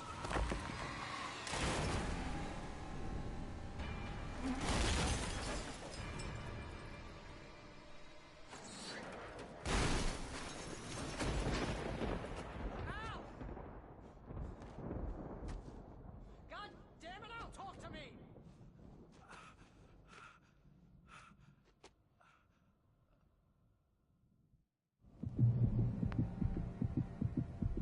I had lost my gun in the crash. Barry was nowhere to be seen. Barry! Barry! Oh, man, you're okay! Jeez, it's good to hear your voice! I was trying to get out of the car, but the ground gave way. Man, what a drop! Don't worry, your cutout is fine. Forget that! Are you okay? I hit some bushes, didn't get a scratch. There's no way you can climb down, though. It's like a sheer wall. Al! There's something moving down here! Barry, it's a taken! Use a flare, Barry! Yeah! Barry, are you alright? I'm good, Al! I'm great! Guess you never mess with anyone from New York City. Find your way around to the farm, Al! I'll be waiting! Barry, just wait for me, okay? Al! I'm not staying here! It's suicide! I'm going to the farm! I'm gonna go ahead and secure the area. You can catch up. Don't worry about it. I'm on the case. Now he's Rambo. This would turn into a disaster if I didn't catch up with Barry.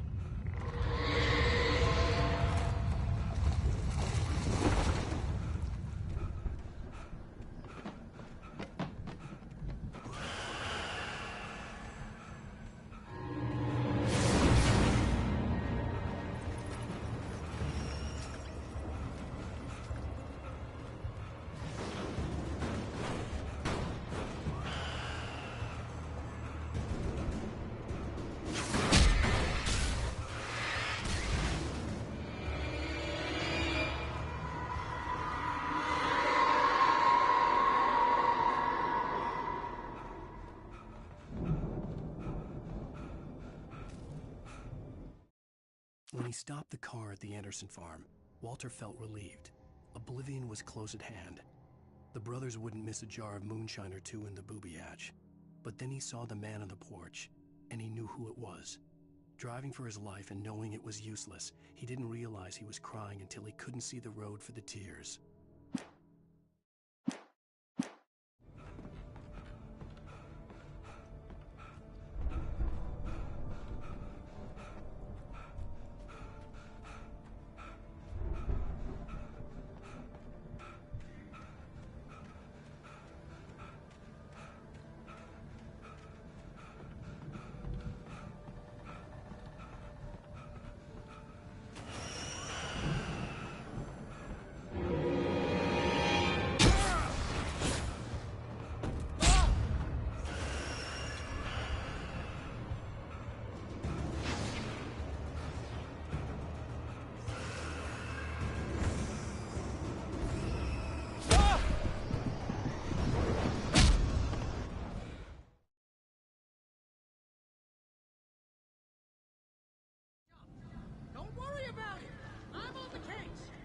Now he's Rambo. This would turn into a disaster if I didn't catch up with Barry.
Now he's Rambo. This would turn into a disaster if I didn't catch up with Barry.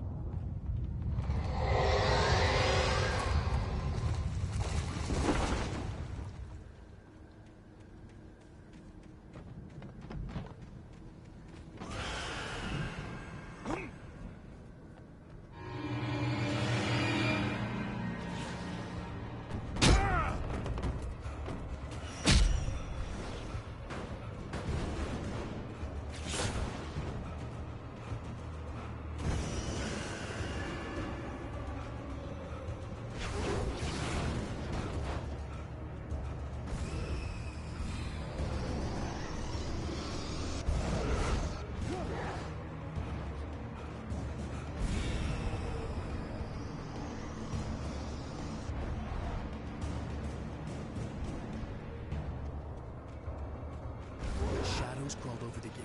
I needed a light to destroy them to get through.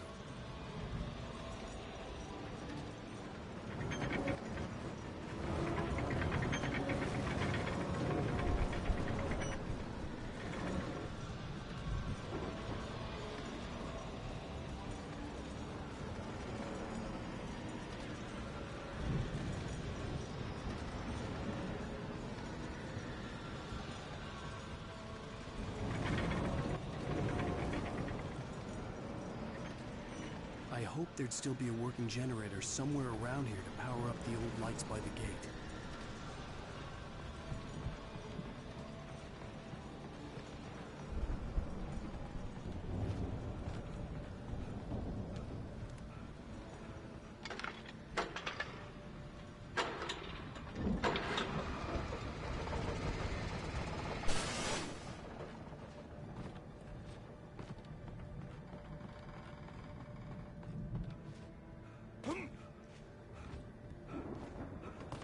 I could sense the movement in the woods ahead. Facing the enemy without a weapon was dangerous, but I had no choice.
car was driving away from the farm, headed in the same general direction as I was. For all I knew, it was Barry, caught in the consequences of leaping before looking.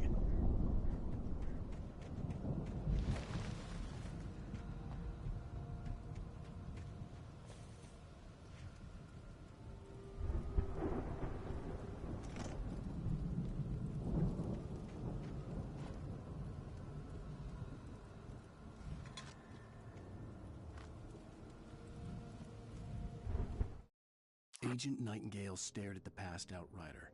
The man was sleeping off one hell of a night. Nightingale felt a stab of envy at Wake's oblivion, but he had a job to do. He put the gun to Wake's head and almost became a murderer. His hand shook and his throat felt tight and dry. Biting his teeth, he tried again to pull the trigger. He lost the nerve. Wake stirred. Nightingale would have to settle for an arrest.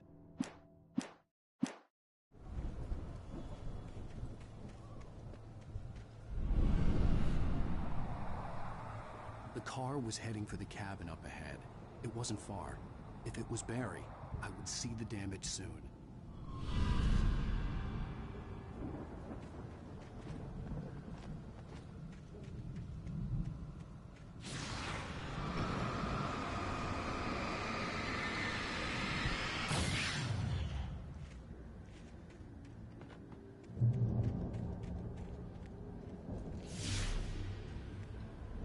I'm trying to deliver each page to the right time and place.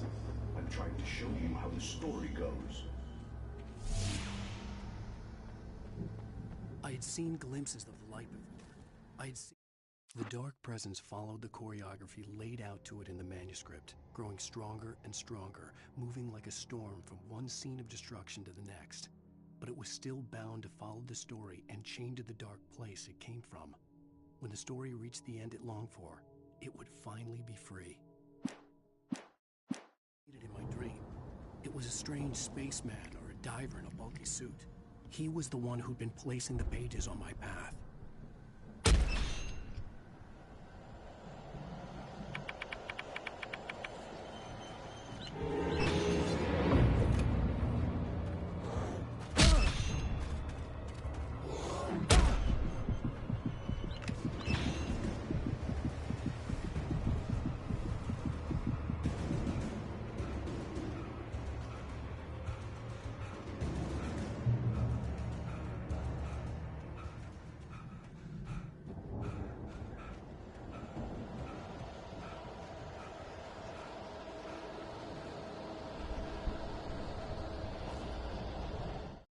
The storm raged on as the Anderson brothers walked unsteadily away from the clinic with the other patients in tow, knowing that this time they wouldn't return. The darkness around them seethed with horrors, but Tor and Odin were unafraid. Their eyes glinted with guile. They knew every secret path, and there was blood on their hands. They had fought these shades before.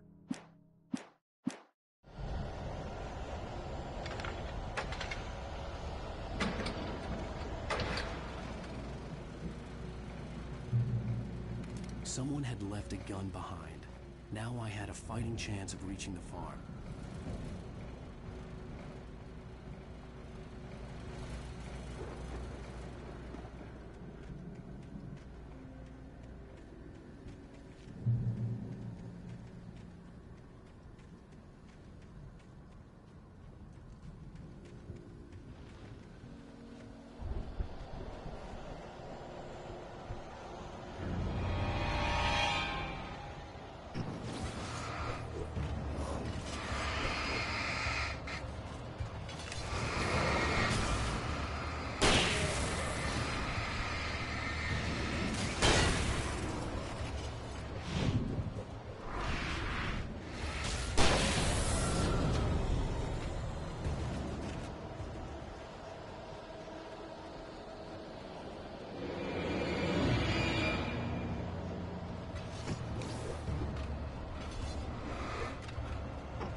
could see the car, but there was no sight of the driver. Hello? Anybody here? Barry! No! Danny, you're not! Please! What are you? No! Don't! I'm sorry! The front door was locked.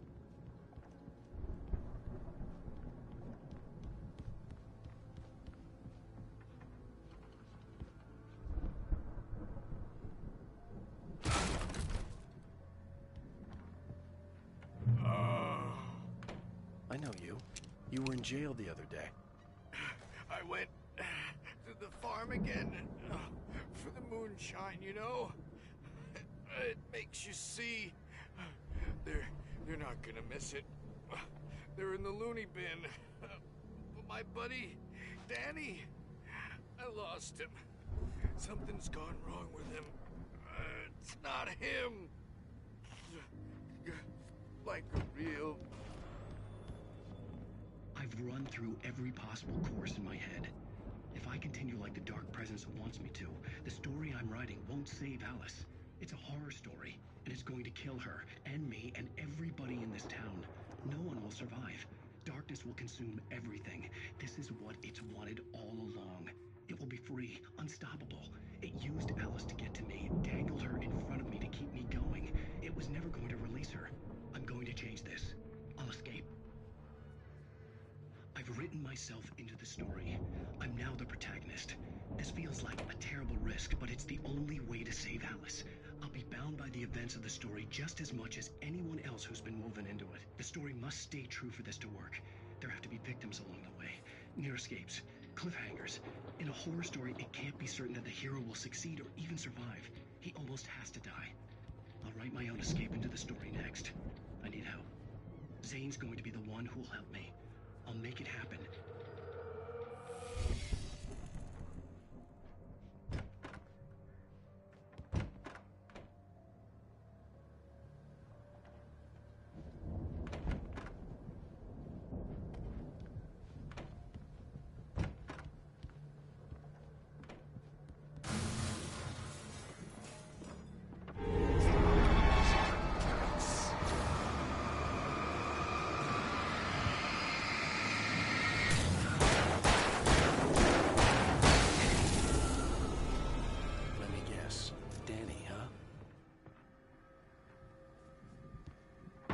Was still a good distance away.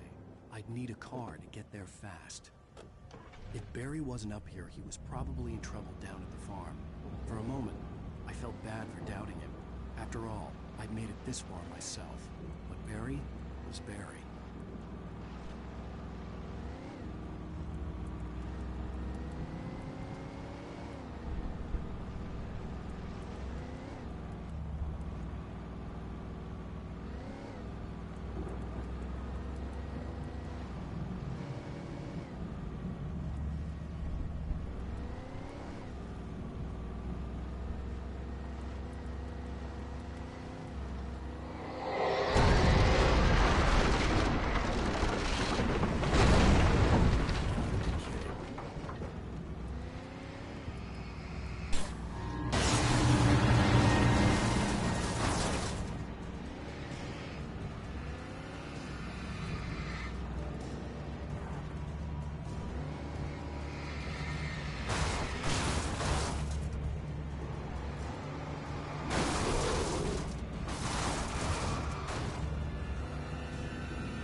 I'd known the brothers used to be some kind of rock stars, but it hadn't really sunk in until I saw the stage.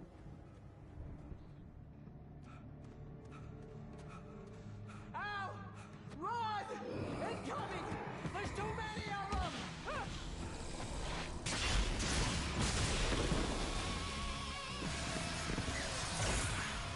God damn.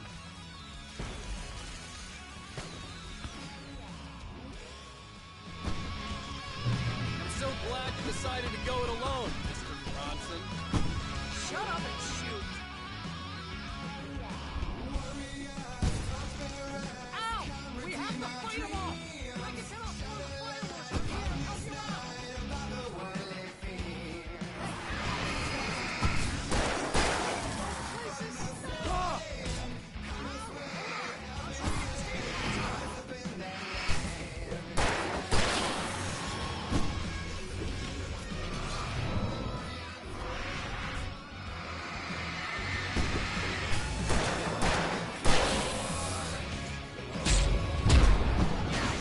Here we go!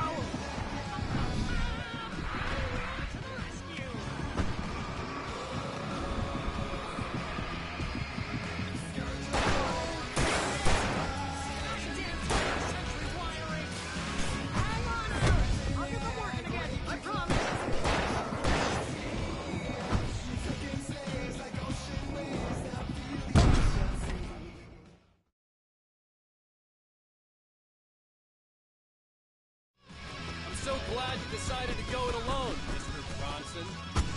Shut up and shoot! Ow! We have to fight them off! I can set off more of the fireworks from here and help you out! There's a lot of ammo and stuff around? This place is stopped! Hold on!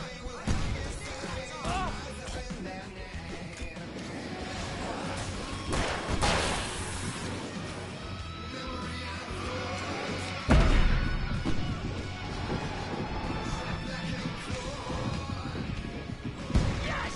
Here we go! Barry Wheeler to the rescue! Oh, damn it! Goddamn Predator!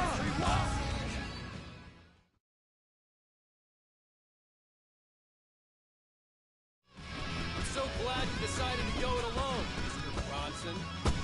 Shut up and shoot! Ow! We have to fight them off!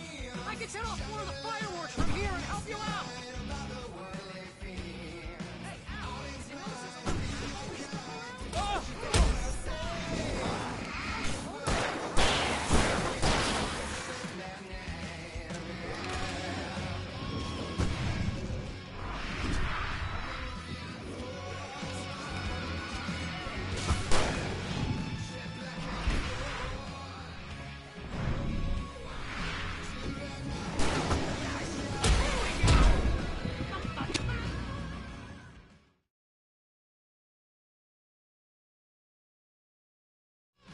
I'm so glad you decided to go it alone, Mr. Bronson.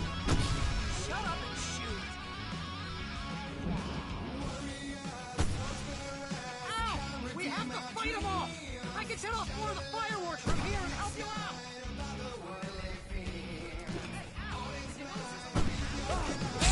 This place is stopped! Ow! Hold on! I'm trying to get the stage lights on!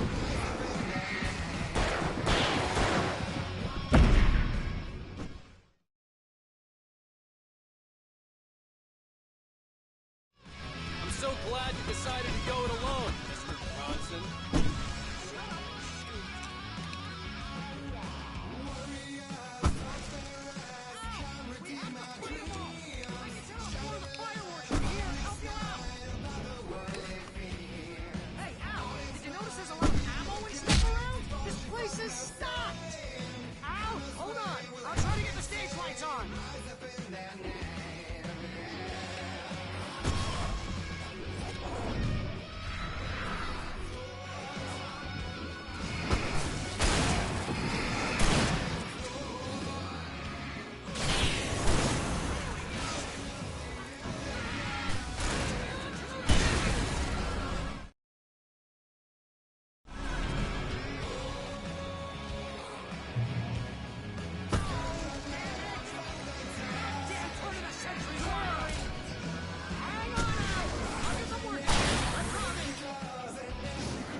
Bright Falls, rock and roll capital of America.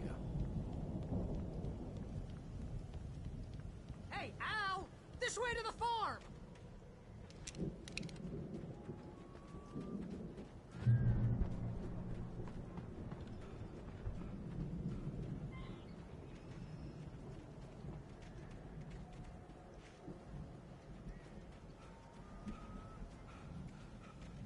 See, bestseller, no reason to worry. Your cutout's good as new, right where I left it. I'll come back for it once we have the place secured. Yeah, that's been my biggest worry all this time. We need to get this thing moved out of the way. This is as far as I got before they ambushed me.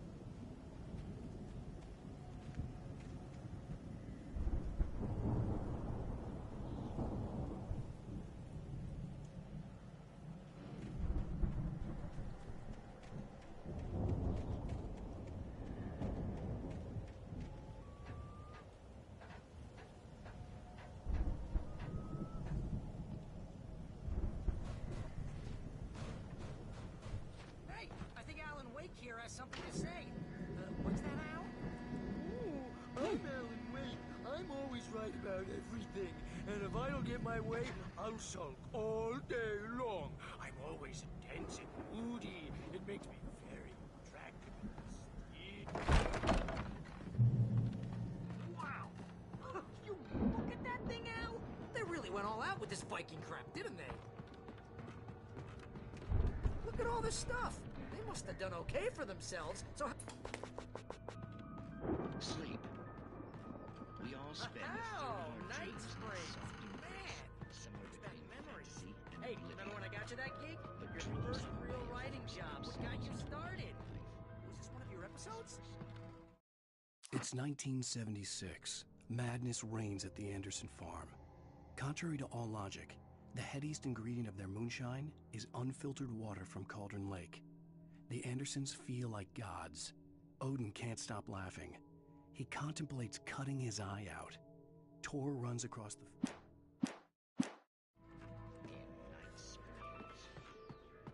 the Viking boat looked imposing, almost like a battering ram.